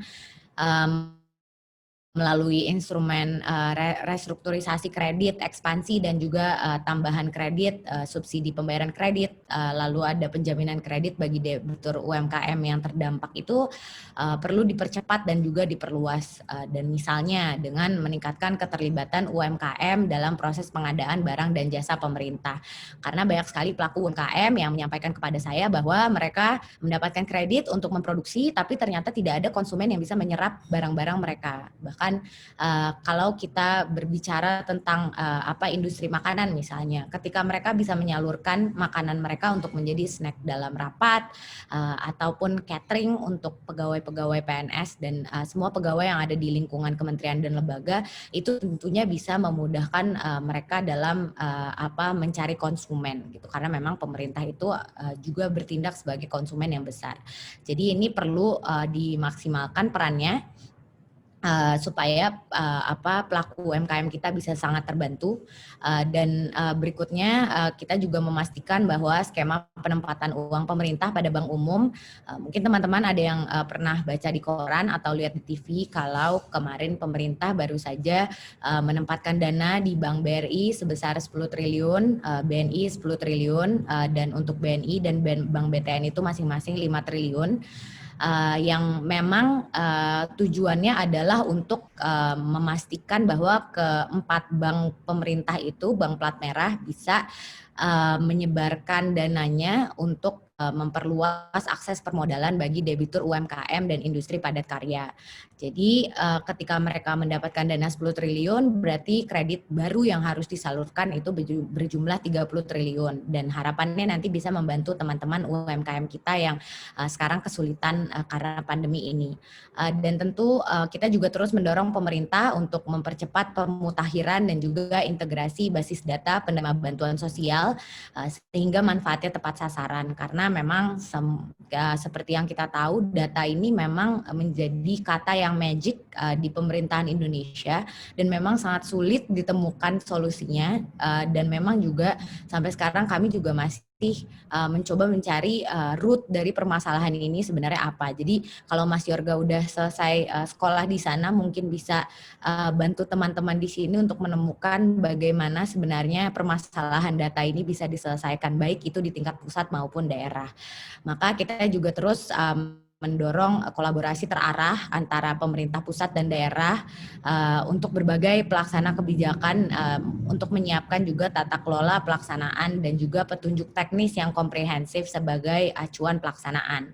Jadi biar kewenangan Pemda dan juga kewenangan dari pemerintah pusat itu tidak selalu bertabrakan, dan sehingga malah menyebabkan masalah-masalah baru di kemudian hari. Jadi kalau persoalan tumpang tindih data ini selesai dan juga implementasi di lapangan itu tentu bisa masalahnya bisa diminimalisir dan tidak berlanjut pada pemberian bantuan di tahun-tahun ke depan. Dan itu tentang di Komisi 11, mungkin kalau teman-teman yang bukan anak-anak ekonomi atau keuangan dengarnya pasti mati kebosanan, tapi memang itu the depth, dalamnya tugas yang dilakukan oleh seorang anggota DPR. Jadi kalau misalnya teman-teman belum pernah melihat bagaimana proses rapat itu berlangsung, apa saja yang ditanyakan, apa saja yang dipaparkan, mungkin akan akan merasa bosan dan juga memang bukan hal yang fun untuk membicarakan terkait dengan ini, daripada misalnya drakor baru apa yang baru keluar gitu, terus film di Netflix apa yang bisa ditonton lagi malam ini dan sebagainya. Tapi inilah yang akan menjadi tanggung jawab teman-teman ketika nanti teman-teman memasuki dunia kerja, dan insya Allah 25 tahun, 30 tahun lagi teman-temanlah yang akan menggantikan Pak Jokowi beserta kabinetnya untuk memajukan Indonesia. Jadi memang kita harus mulai belajar dari hari ini. Dan selain menjadi anggota Komisi 11, saya juga diberikan kepercayaan untuk menjalankan fungsi diplomasi parlemen melalui Badan Kerjasama Antar Parlemen atau yang biasa disebut BKSAP. Mungkin ada teman-teman yang belum pernah mendengar. Jadi tugas kita itu di situ untuk menyuarakan kepentingan Indonesia di dunia global maupun berbagi pengalaman terkait penanganan pandemi antar negara. Dan pada masa sidang lalu saya berkesempatan untuk menjadi perwakilan dari DPR RI dalam sidang umum AIPA untuk mendukung inisiasi pembentukan Parlemen Muda AIPA. AIPA itu adalah asosiasi parlemen di Asia, dan juga di situ kita menyerukan peran aktif parlemen dalam penguatan solidaritas dan juga tanggung jawab bersama atas pemulihan dampak pandemi. Dan di situ juga kita berkesempatan untuk mengikuti forum global jaringan parlemen global OECD. OECD adalah kumpulan dari negara-negara maju di dunia, dan di situ kita berbagi kisah dan juga berdiskusi dengan parlemen-parlemen negara maju seperti Jerman, Jepang dan lain-lain untuk belajar dari mereka bagaimana penanganan pandemi di negaranya sehingga bisa menjadi basis untuk kita di DPR RI. Dan ini bagian terakhir, 5 menit lagi Kang. Jadi kalau tadi udah dijelaskan juga oleh Mas Yorga terkait dengan tantangan bagi pemuda masa kini, tentu kita dihadapkan dengan pesatnya otomasi, dan sekarang musuh kita adalah otomasi atau robot dan artificial intelligence, dan bukan lagi manusia lain. Jadi selain manusianya makin banyak, kompetisi kita untuk memasuki labor force itu juga semakin tinggi. Kita juga dihadapkan dengan robot yang tentu bisa lebih cepat kerjanya daripada kita dan mungkin lebih sedikit errornya daripada manusia. Dan tadi juga Mas Yorga juga udah bilang kalau nanti yang akan menjadi sangat penting adalah kemampuan untuk big data analytics, untuk cloud computing, bioteknologi juga akan menjadi sebuah skill yang penting, terus wearable devices akan menjadi objek yang sangat penting untuk di develop. Terus kita juga sekarang sudah hidup di zaman Internet of Things dan tadi artificial intelligence, dan terlebih emang wabah pandemi COVID-19 ini dengan pembatasan fisik juga terus mempercepat pengembangan teknologi untuk membantu masyarakat beraktivitas. Dan hal ini yang kemudian menjadi double disruption dan sekaligus menjadi peluang dan tantangan bagi generasi muda yang memang harus dipersiapkan mulai dari sekarang. Jadi kalau teman-teman ada yang bercita-cita menjadi dokter misalnya, ataupun menjadi accountant, ataupun menjadi financial analyst, itu kita harus menyesuaikan dengan perkembangan yang terjadi pada hari ini, karena nanti ke depannya pekerjaan-pekerjaan tersebut akan lebih banyak dimotori oleh mesin. Jadi kita harus mencari pekerjaan di dunia tersebut yang memang tidak bisa dilakukan oleh mesin. Makanya sekarang kolaborasi itu menjadi sangat penting. Terus kemampuan untuk mengendalikan emosi dan juga manajemen itu juga menjadi sangat penting, karena tentu robot tidak bisa melakukan hal-hal tersebut. Dan tentu dalam menghadapi situasi ini kita tidak boleh takut, karena generasi muda adalah generasi yang masih besar semangatnya untuk belajar dan juga harus terus belajar kalau kata Mas Yorga, untuk kita bisa mempunyai keterampilan yang dibutuhkan agar dapat bersaing. Jadi ada 15 kemampuan kalau tidak salah yang diperlukan, mulai dari kemampuan berpikir kritis, critical thinking, itu juga termasuk dalam menganalisa berita-berita hoax yang sekarang banyak tersebar, dan bagaimana kita bisa berpikir kritis mempertanyakan keabsahan berita tersebut sebelum kita memencet tombol share dan menyebarkannya ke halayak ramai gitu. Dan juga kemampuan untuk memecahkan persoalan menjadi sangat penting, berpikir kreatif dan juga inovatif itu menjadi sangat penting, kepemimpinan, manajemen skill, dan yang tadi sudah saya bilang juga self management, skill, kemampuan mengontrol emosi dan juga mengelola stres itu menjadi sangat penting. Dan memang tantangan era disrupsi teknologi ini menitipkan pesan bagi pemuda agar dapat senantiasa unggul dalam menghadapi setiap perubahan. Jadi melalui peringatan Hari Sumpah Pemuda yang ke-92 tahun ini, mari jadikan ini momentum penting bagi kita bersama untuk menjadi reminder dan sekaligus momen untuk kita merenungi dan juga mengambil nilai-nilai dari peristiwa tersebut. Dan semangat dari pendahulu kita pada saat itu harus kita tanamkan pada hari ini untuk bersatu dan juga bangkit dalam menghadapi setiap tantangan dan dinamika bangsa. Karena dalam situasi extraordinary seperti pandemi ini, generasi muda itu perlu terus terjun ke masyarakat, terlibat aktif dalam mensosialisasikan protokol kesehatan 3M, mencuci tangan, memakai masker, dan juga menjaga jarak, dan juga turut membantu dalam memberikan donasi atau bantuan tenaga bagi masyarakat yang membutuhkan. Dan terakhir, saya percaya bahwa generasi muda kita, terutama yang hadir pada sore ini, di saat mereka bisa rebahan, tapi mereka mendengarkan webinar ini, saya yakin kalian akan menjadi sosok-sosok hebat yang tentu dapat berkontribusi positif dalam membangun negeri. Dan tentu untuk melakukannya, kita perlu memiliki kesadaran dan juga kepekaan atas kondisi masyarakat, dan kedua hal itu merupakan modal kuat untuk melangkah tentu nantinya menjadi seorang penerus bangsa yang berkarakter unggul. Dan demikian presentasi dari saya. Nanti kalau ada pertanyaan bisa langsung ditanyakan saja. Mohon maaf apabila ada kesalahan kata maupun perbuatan, dan ini adalah beberapa alamat di mana teman-teman bisa menghubungi saya langsung, baik itu di Instagram maupun email. Sekian, terima kasih. Wassalamualaikum warahmatullahi wabarakatuh. Waalaikumsalam warahmatullahi wabarakatuh. Terima kasih Teh Putri atas paparannya yang sangat luar biasa. Jadi memang jauh dari kesan yang selama ini mungkin kebanyakan tangkapnya, bahwa ternyata menjadi seorang anggota Dewan Perwakilan Rakyat itu sangat berat gitu, terutama ketika kita bertanggung jawab terhadap konstituen atau pemilih kita. Dan di sini Teh Putri tadi memberikan penjelasan kepada kita bahwa dia membawa gagasan untuk menghilangkan praktik rentenir yang sangat marak terjadi di sekitar kita. Kemudian beliau juga menggagas akan adanya regulasi pengamanan data pribadi, kemudian pengembangan atau pemberdayaan UMKM yang saat ini terdampak oleh COVID, kemudian juga pengamanan fintech dan person. Selain itu, beliau juga mengingatkan kita untuk terus belajar di saat mungkin yang lain nyaman dengan rebahan ataupun mungkin nonton drakor dan lain-lain, kita harus bisa mengoptimalkan waktu yang kita miliki, karena salah satu yang tidak bisa kita ulang kembali itu diantaranya adalah waktu. Nah, kita masuk ke sesi kedua, yakni sesi pertanyaan. Di sini udah ada beberapa pertanyaan, baik untuk Teh Putri ataupun untuk Kang Yorga.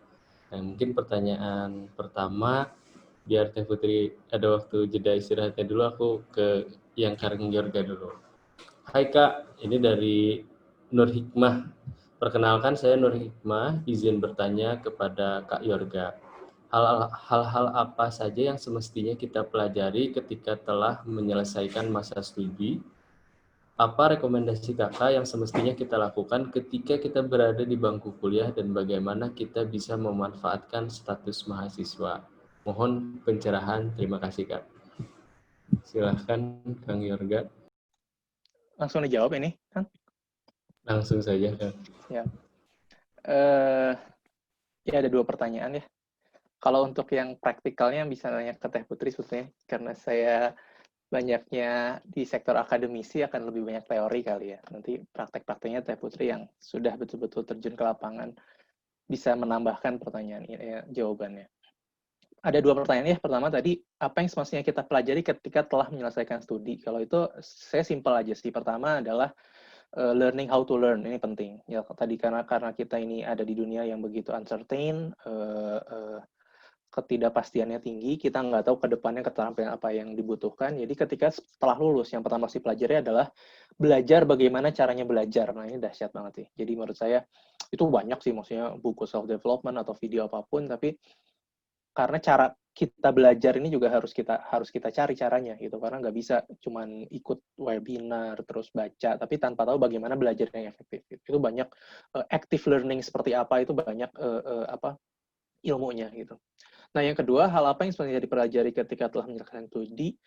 Bagi saya bekerja ini penting sih. Jadi mendapatkan experience dari di dunia kerja ini penting. Betul, ada teman-teman yang bercita-cita menjadi wirausaha, ada teman-teman yang bercita jadi politisi, jadi aktivis NGO.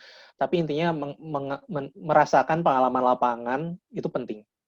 Karena ya biar kita tidak terlalu mengawang-awang gitu. Ya tadi misalkan apa Teh Putri sebelum masuk ke parlemen juga sempat bekerja, Kang Billy sebelum membuat startup juga sempat project based bersama dosen, tapi bagaimana working experience ini penting menurut saya. Sehingga teman-teman pun ketika nanti mau S2, mau berkarir, udah kebayang hidup di dunia nyata itu seperti apa. Itu yang pertama. Yang kedua, pertanyaannya, ketika lagi mahasiswa gimana nih? Gitu. Kalau udah lulus mah tadi ya, learning how to learn sama bekerja, mencari pengalaman itu penting. Ketika lagi di kampus ini apa yang penting? Ada 4 yang buat saya cukup penting. Pertama adalah ingat mahasiswa itu masih boleh salah. Ketika teman-teman nanti udah masuk di dunia nyata, salah itu jadi, apalagi di Indonesia ya, maksudnya salah ini menjadi satu hal yang momok yang harus kita hindari. Sekali salah dijulidi sama netizen gitu kan. Tapi kalau teman-teman mahasiswa, jangan ragu untuk salah. Teman-teman mau mulai berbisnis, teman-teman mau nulis paper, mau ikut lomba, mau demonstrasi, aktivis, kajian, itu monggo gitu. Jangan takut salah. Mahasiswa itu adalah masa yang sangat baik untuk kita explore, kita sukanya apa. Yang kedua, saya ingin menekankan hard skill ini penting. Banyak orang yang terlalu melebay-lebaykan soft skill, tapi kadang-kadang kita lupa dengan hard skill. Hard skill itu apa? Saya banyak menemui teman-teman yang sudah lulus, punya ijazah, IPK-nya besar, dia nggak bisa ngapa-ngapain, ini bahaya. Jadi ya lulus hanya lulus, dapat nilai ujian saja, tapi ketika ditanya, Anda lulusan apa? Ekonomi, gimana cara melakukan regresi linier misalkan. Anda lulusan apa? Lulusan hukum, ini gimana sih cara membaca undang-undang gitu. Anda lulusan bahasa Inggris, gimana cara berkomunikasi, masih A, I, U. Jadi hard skill ini penting. Yang tidak cukup di kelas, tapi teman-teman harus mengelaborate itu di luar kelas.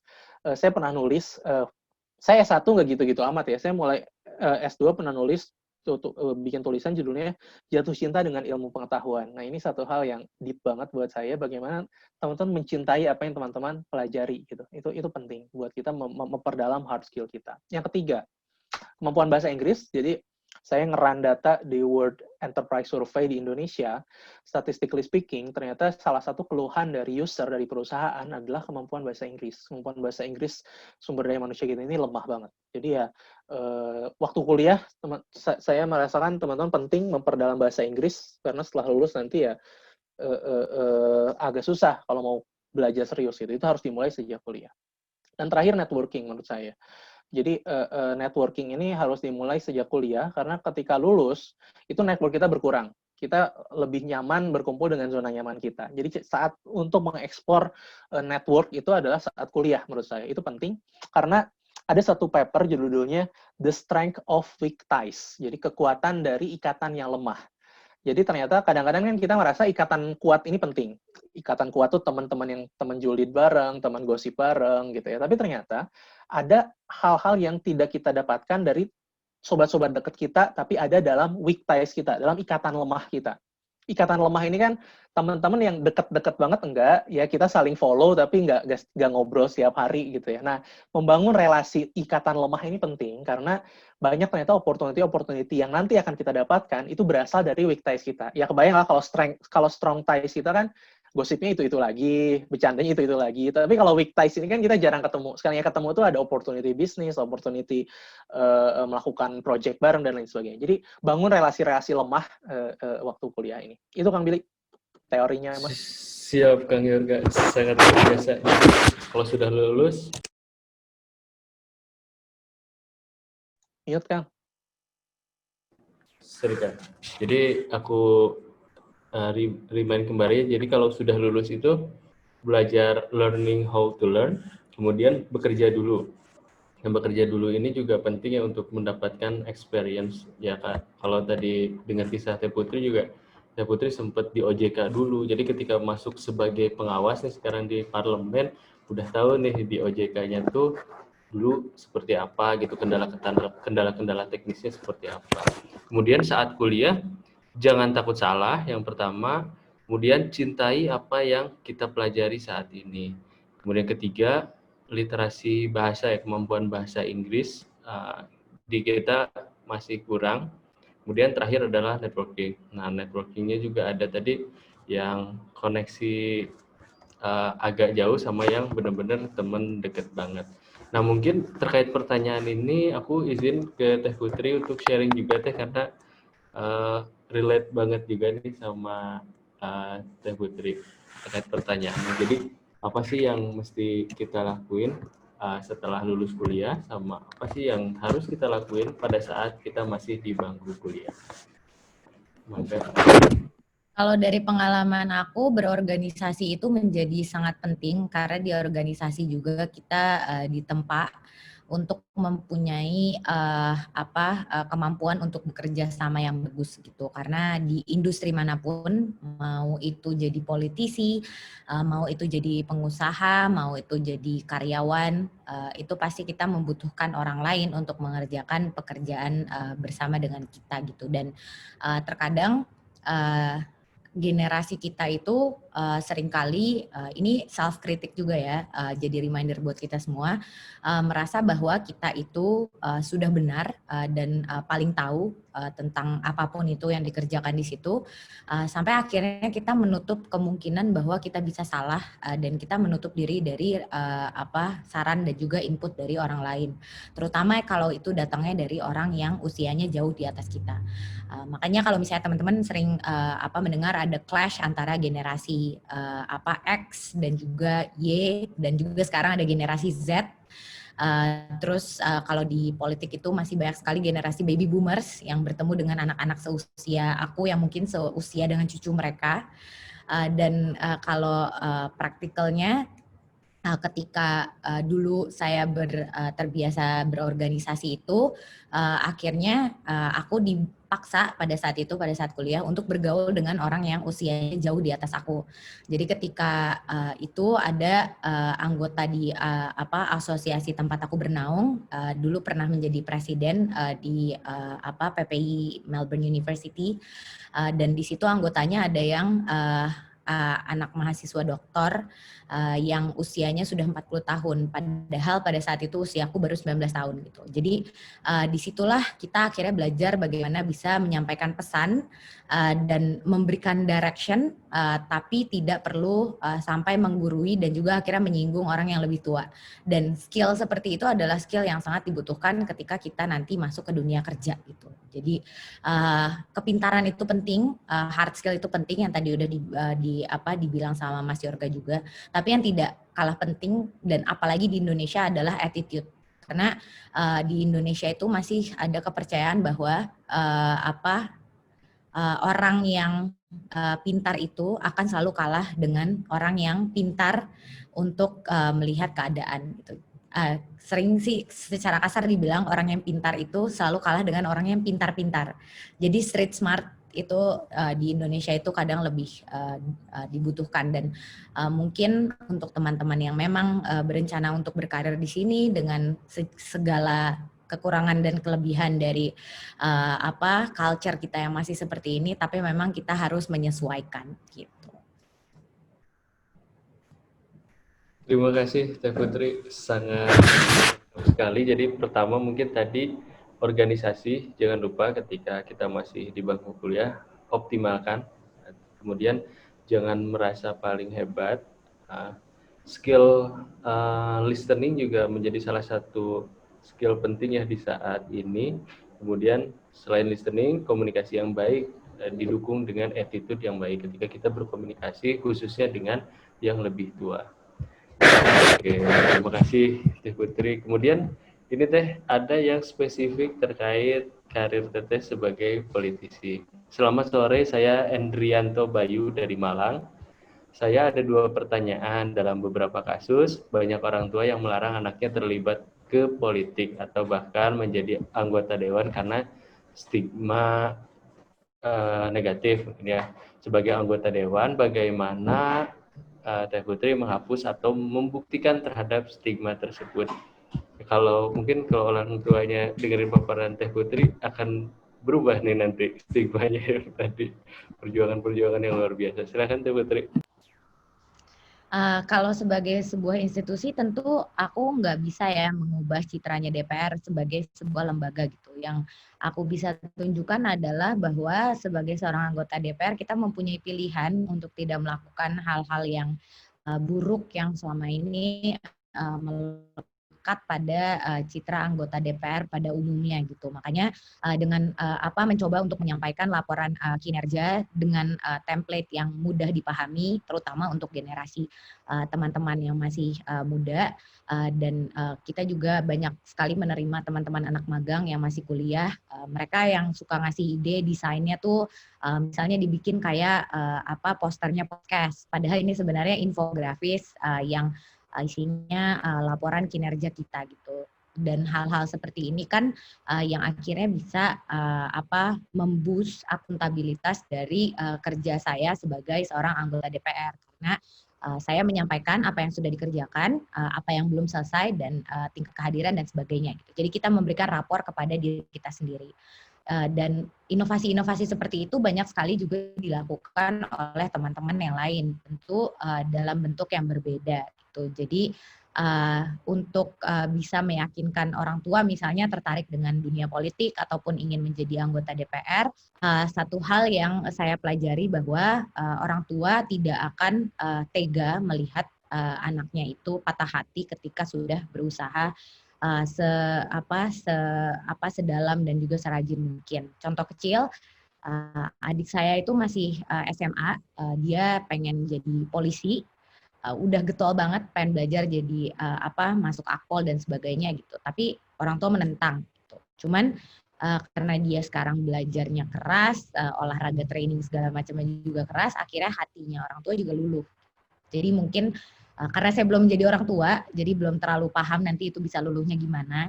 Cuman itu bisa menjadi pelajaran buat kita juga. Kita usaha dulu lah yang paling maksimal yang kita bisa. Dan mungkin kalau memang bukan jalannya nanti akan ditunjukkan oleh yang kuasa. Gitu. Kali Teh Putri. Jadi kalau untuk citra lembaga memang di luar kuasa kita ya Teh, karena itu kan kolektif ya. Karena di DPR ada 575 anggota. Enggak, karena di DPR ada 575 anggota. Aku salah satunya, dan tentu 575 anggota ini bahkan banyak yang aku belum pernah ketemu, belum pernah tahu wujudnya seperti apa, kinerjanya seperti apa gitu. Jadi ya kita berkaca pada diri sendiri dulu, melakukan apa yang kita bisa sebagai satu orang individu dulu. Oke, terima kasih. Jadi Teh Putri ini sangat mengedepankan prinsip transparansi dan akuntabilitas teman-teman. Jadi kalau teman-teman ikutin tuh akun Instagramnya Teh Putri @putrikomarudin, di situ sangat lengkap. Teh Putri habis kunjungan kemana, habis menyerap aspirasi apa, itu disampaikan di akun-akun sosial medianya Teh Putri. Jadi kalau yang aku sering ikutin sih yang Instagram Teh gitu. Tapi mungkin tadi Teteh cerita ada di Facebook, ada juga mungkin TikTok ya Teh yang terbaru. Ya, belum, masih belajar. Ternyata itu dunia yang baru lagi dan aku susah ini udah mulai, kan kalau TikTok katanya khusus generasi Z. Kebetulan kan saya generasi Y yang mengarah ke X mungkin ya cara pikirnya, jadi ternyata a whole different game. Menarik. Betul. Next sosmed yang paling ramai TikTok kayaknya deh. Saya belum berani buka TikTok Sama, aku juga cuma jadi penonton doang sekarang. Oh ya, kalau teman-teman di sini ada yang nonton TikTok, di Instagram aku lagi bikin TikTok challenge. Karena saya bukan user, jadi saya mengajak teman-teman untuk yang bikin videonya, nanti bisa langsung dibuka di Instagram untuk detailsnya. Mantap. Siap. Jangan lupa follow dulu akunnya Teh Putri biar tahu laporan-laporan selama ini dan Akunnya kegiatan Mas apa aja. juga dong. Jauh loh itu di Sama sama Kang Yorga tadi ada yang nanyain materinya akan di-share nggak? Sebetulnya materi ini udah di-share duluan ya di highlightnya Kang Yorga, ada di story-nya Kang Yorga.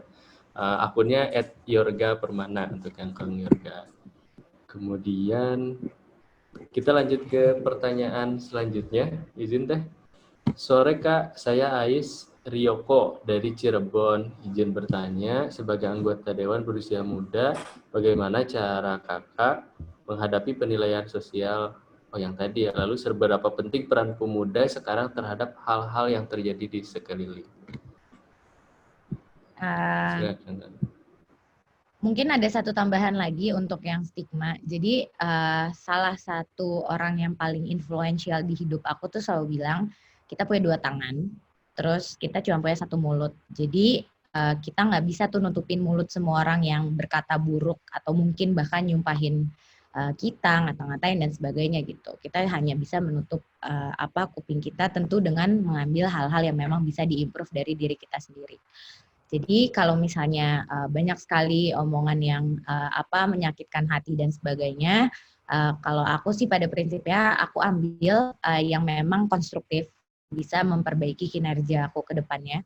Namun kalau hal-hal yang sudah menyinggung hal-hal yang lain, biasanya aku biasakan untuk ya udah kita tutup mata, tutup telinga aja gitu. Karena kalau mereka bisa memberikan perkataan itu tanpa dipikir, kenapa kita harus jadiin itu pikiran, gitulah kira-kira kasarnya. Bagaimana pemuda bisa turut aktif. Sekarang itu banyak sekali media yang bisa teman-teman pakai. Teman-teman bisa jadi aktivis tanpa harus turun ke jalan, misalnya melalui sosial media. Menyumbangkan pikiran-pikirannya, apa yang menjadi keresahannya, apa yang menurut teman-teman bisa jadi solusi, itu melalui sosial media gitu. Dan yang biasanya aku suka diskusi juga dengan dosen-dosen dan juga para guru-guru besar di kampus-kampus itu, ada baiknya kalau kita sebagai anak muda juga banyak-banyak berdiskusi secara langsung oleh bersama dengan pakar yang memang sudah berada di dunia itu lama. Jadi kalau kita punya pemikiran A, diskusi dulu yang banyak sebelum akhirnya kita ngotot di sosial media gitu. Karena generasi kita kan dibilangnya sangat responsibel dalam penyebaran hoax gitu. Jadi sebelum kita stempel menjadi penyebar hoax gitu, kita ada baiknya memperdalam dulu ini sih argumen-argumennya sebelum akhirnya kita lempar di situ. Dan aku yakin Mas Yorga juga pengen punya mahasiswa yang memang sebelum membuat argumen itu dia pakai fakta dan juga data yang lengkap dari secondary dan juga primary sources gitu. Terima kasih Teh Putri. Lanjut ke pertanyaan selanjutnya untuk Kang Yorga. Assalamualaikum, saya Fatmawati dari Kota Palu. Wah, jauh banget ini. Yang ingin saya tanyakan, bagaimana cara mengimbangi soft skill dan hard skill agar bisa seimbang? Silahkan Kang Yorga. Ya, oke. Ya, menurut saya pertama harus kita hilangkan bahwa kedua hal ini mutually eksklusif. Dia udah ditekankan juga sama Teh Putri, terus di awal juga saya bilang hard skill ini penting, tapi soft skill organisasi juga penting. Jadi artinya jangan pikiran gitu jangan sekuler gitu. Kalau hard skill-nya bagus, soft skill-nya jelek gitu. Jadi kalau saya IPK-nya bagus, yang saya korbankan organisasi. Kalau saya aktif organisasi, yang saya korbankan prestasi gitu. Jadi itu hari ini udah bukan zaman yang lagi gitu. Mungkin bapak ibu kita dulu gitu ya, kalau aktivis tuh biasanya IPK-nya jelek, atau kalau IPK-nya bagus dia orangnya nerd gitu. Kalau sekarang tuh enggak kok gitu. Saya dulu aktif di BEM, tapi juga bisa lulus cum laude gitu. Saya waktu S2 juga kuliah rajin, bisa persiapan doktoral, tapi juga aktif di PPI gitu. Dan gitu juga dengan mungkin Teh Putri, Kang Billy. Artinya hari ini udah nggak ada mindset itu ya. Bahwa yang namanya soft skill dan hard skill itu dua hal yang harus kita korbankan. Jadi kuncinya satu, yang kita korban berarti kan waktu kita terbatas, berarti memang harus ada yang dikorbankan. Mungkin waktu tidur kita, waktu rebahan kita, waktu julid kita itu yang dikurangi gitu. Jadi soft skill dan hard skill nggak perlu kita pisahkan. Ya mungkin jawabannya normatif itu Kang Billy, cuman menurut saya dimulai dari mindset sih. Oke, betul sekali Kang. Jadi dari mindsetnya dulu bahwa hard skill dan soft skill itu dua-duanya penting gitu, nggak boleh ada yang didahulukan, ada yang dikesampingkan gitu ya kan. Oke, ini mungkin 2 pertanyaan terakhir karena sudah memasuki akhir sesi. Untuk Teh Putri, sore izin bertanya, ini dari Maria Sonia Leonika. Tadi Kak Putri bilang salah satu fokus dari kinerjanya ialah fokus terhadap asuransi bodong. Nah, bisa tolong jelaskan Kak bentuk fokus kebijakan yang dilakukan terhadap asuransi bodong tersebut seperti apa? Terima kasih sebelumnya Kak. Silakan. Ya. Tadi kalau misalnya Maria menyimak presentasi aku di awal, itu aku udah menjelaskan soal lembaga penjamin polis. Itu menjadi salah satu bentuk kebijakan yang memang kita dorong untuk menjadi salah satu solusi dari asuransi bodong ini. Dan yang kedua tentu kita terus mendorong OJK sebagai pelindung konsumen di industri jasa keuangan untuk terus meningkatkan edukasi terhadap konsumen terkait dengan jenis-jenis asuransi dan juga penghitungannya terhadap kemampuan membayar kita dan sebagainya. Karena terkadang banyak orang yang mengambil produk di industri jasa keuangan tapi tidak tahu kalau itu ternyata di luar kemampuan mereka dari gaji dan segala hal yang mereka keluarkan di setiap bulannya. Jadi hal-hal seperti itu memang masih sangat kurang karena literasi keuangan masyarakat Indonesia juga cenderung lebih rendah daripada negara-negara maju lain gitu. Jadi memang ini bisa menjadi pelajaran untuk teman-teman juga bahwa sekarang itu tidak hanya kita harus menghitung jumlah produk skincare yang kita punya di kamar mandi untuk bikin muka kinclong, atau untuk laki-laki mungkin menghitung berapa jumlah mantan sebelum umur 30 gitu kan, suka ada yang koleksi mantan tuh. Jadi sekarang kita harus bisa mulai menghitung kemampuan kita berapa, kalau kita mau punya rumah harus menyisihkan berapa setiap bulannya untuk ngambil KPR dan sebagainya. Dan sekarang sudah banyak sekali media-media untuk belajar secara gratis melalui sosial media, video-video tentang ekonomi, keuangan, produk saham dan sebagainya. Dan mungkin di antara nonton hari ini Raffi Nagita lagi makan apa, teman-teman bisa menyelipkan tontonan-tontonan seperti itu supaya tidak menjadi korban dari skema-skema Ponzi dan juga berbagai skema bodong di industri keuangan nantinya. Oke. Sangat lengkap. Untuk pertanyaan terakhir ke Kang Yorga. Izin bertanya kepada Kak Yorga, apa untungnya atau kelebihan membangun relasi sejak duduk sebagai mahasiswa? Karena menurut beberapa orang di lingkungan saya, mereka tidak menganggap penting membangun sebuah relasi ketika duduk sebagai mahasiswa. Ini dari Aisyrioko. Silakan Kang Yorga. Ya, makasih Kang Billy. Jadi banyak sebenarnya penelitian yang mengkonfirm bahwa salah satu akar kreativitas gitu ya adalah bagaimana kita bisa hidup dalam budaya yang diverse. Ini penting menurut saya. Jadi di laporan World Economic Forum yang tadi saya cerita tentang the future of jobs itu, salah satu yang diminta oleh user di Indonesia, jadi si WF itu bikin survei dengan Kadin, dia nanya sebetulnya apa sih yang paling dibutuhkan oleh karyawan di Indonesia gitu. Jadi kalau yang di Word tadi itu, Teh Putri bilang kan analytical thinking, critical thinking gitu ya, dan lain sebagainya. Tapi nomor satunya kalau di Indonesia, ini yang unik, adalah creativity, originality, and initiative. Jadi kalau di dunia ini demand-nya tentang complex problem solving, analytical thinking, kalau perusahaan di Indonesia itu mintanya yang creativity nomor satu. Nomor dua baru critical, complex problem solving, dan lain sebagainya. Jadi artinya orang Indonesia ini betul pendidikan kita cenderung otak kiri gitu ya, sangat scientific, sangat sekuensial, tapi kreativitasnya kurang. Dan banyak penelitian yang mengkonfirm bahwa yang bisa mendukung kreativitas kita adalah bagaimana kita hidup dalam budaya yang diverse. Kebayangkan jika teman-teman anak kesehatan ngobrol dengan anak-anak engineer, nanti bisa bikin startup di bidang biotek gitu. Tapi kebayang kalau hanya bergaulnya dengan itu lagi, yang knowledge-nya itu, julidnya itu, gosipnya itu, organisasinya itu, ya udah kita cuma jadi bahasa Sundanya kurung batokeun gitu. Nah, jadi pentingnya kita melihat orang dengan berbagi perspektif gitu ya. Ya kadang kita nggak setuju tentunya. Ada orang yang berbeda idealis dengan kita, beda pemikiran. Nggak harus kita setuju, sepakat dengan semua orang. Tapi membangun iklim diversity ini penting gitu. Apalagi buat kita yang di Bandung, orang Sunda, gaulnya itu lagi gitu. Ya terlalu monoton hidupnya men gitu. Jadi banyak yang bisa kita explore dengan, termasuk tadi dengan orang yang lebih tua, dengan orang lebih muda. Jadi, dan kampus adalah satu momen yang paling yang paling besar kesempatannya. Kalau udah nanti masuk dunia kerja, kita udah sibuk, ya paling teman-temannya itu lagi gitu kan. Kecuali kita senang berkomunitas, beraktivitas gitu ya. Tapi kalau di kampus tuh teman-teman bisa so tahu, bisa so kenal, so dekat dengan siapapun. Itu eksplor menurut saya. Ikut daftar apapun ya itu diekspor, dan manfaatnya baru nanti akan terasa mungkin setelah lulus gitu, ketika mengkontak lagi teman lama, berdiskusi dengan pengetahuan yang berbeda dengan kita, itu dampaknya akan besar banget, dan itu meningkatkan kreativitas kita gitu Kang Billy. Wah, mantap sekali Kang jawabannya. Mudah-mudahan menjawab nih bagi tadi yang bertanya. Nah, terakhir Kang, izin Akang Teteh dari Teh Putri dan Kang Yorga untuk menyampaikan closing statement di akhir. Apa nih pesan-pesan bagi pemuda di seluruh tanah air? Kira-kira mesti bagaimana nih ke depannya? Silahkan dimulai dari Kang Yorga dulu.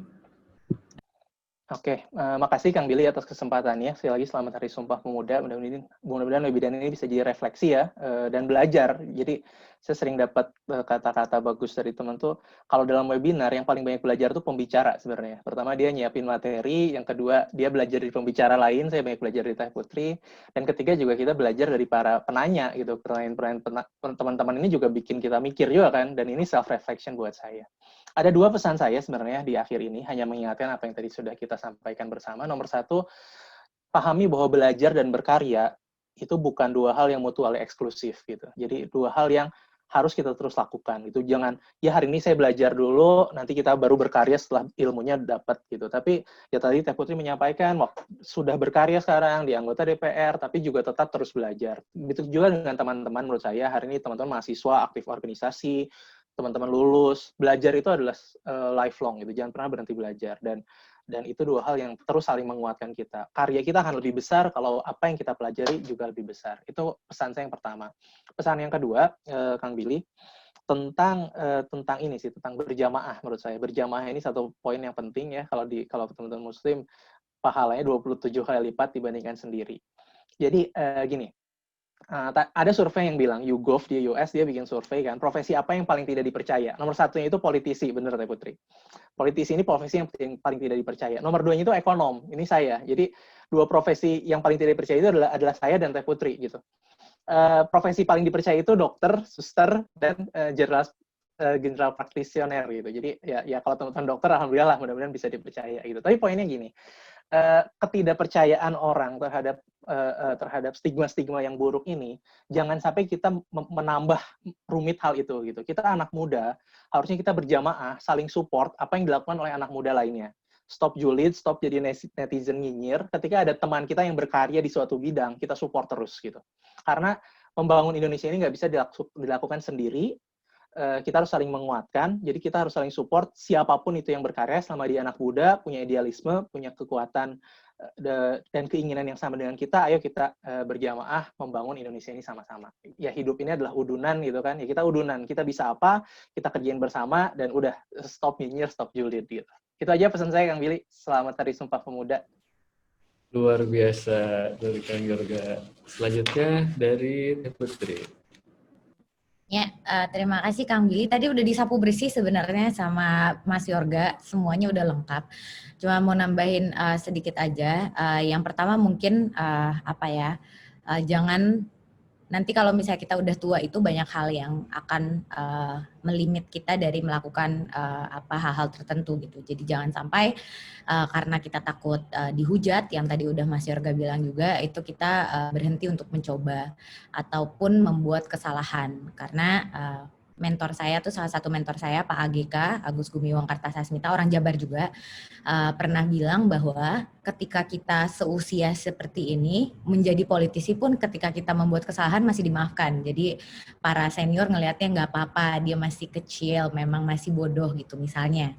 Nah, ketika kita udah besar, kalau kita belum pernah melakukan kesalahan itu karena terlalu takut, akhirnya kita melakukannya pada saat kita sudah semestinya paham dan sudah sudah mature enough untuk tidak membuat kesalahan tersebut gitu. Jadi banyak-banyaklah berbuat kesalahan.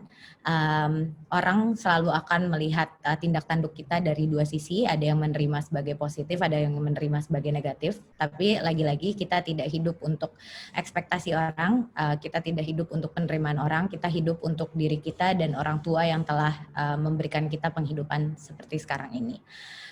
Itu yang paling penting. Jadi dan yang mungkin tidak kalah pentingnya adalah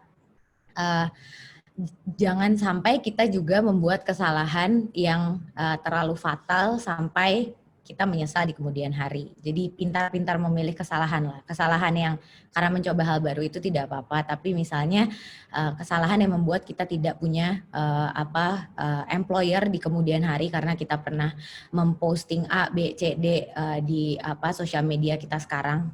Karena sepengetahuan aku, semua employer sekarang melakukan sosmed background check sebelum mereka interview seseorang. Di situ bisa dilihat bagaimana orang tersebut berinteraksi dengan orang-orang di sekitarnya, apakah mereka pantang menyerahkah ataukah mereka whining all the time atau bagaimana. Jadi bijak-bijaklah bersosial media karena sekarang jempol kita ini lebih berbahaya daripada ibu kota. Sekian dari saya, terima kasih. Assalamualaikum warahmatullahi wabarakatuh. Waalaikumsalam warahmatullahi wabarakatuh. Jadi itulah akhir dari sesi kita hari ini, teman-teman. Terima kasih sekali lagi ke Teh Putri sudah meluangkan waktu dan sharing ilmu yang sangat berharga bagi kita semua. Tidak lupa terima kasih juga kepada Kang Yorga yang sudah meluangkan waktu, riset, dan menyiapkan materi. Semoga bertambah banyak ilmunya, bertambah banyak relasinya. Alhamdulillah ini kita juga jadi saling mengenal. Salah satu hikmah dari event ini bisa saling bersilaturahmi. Mudah-mudahan akan ada event-event sharing seperti ini di kemudian hari. Untuk teman-teman peserta juga terima kasih banyak sudah mengikuti sampai akhir.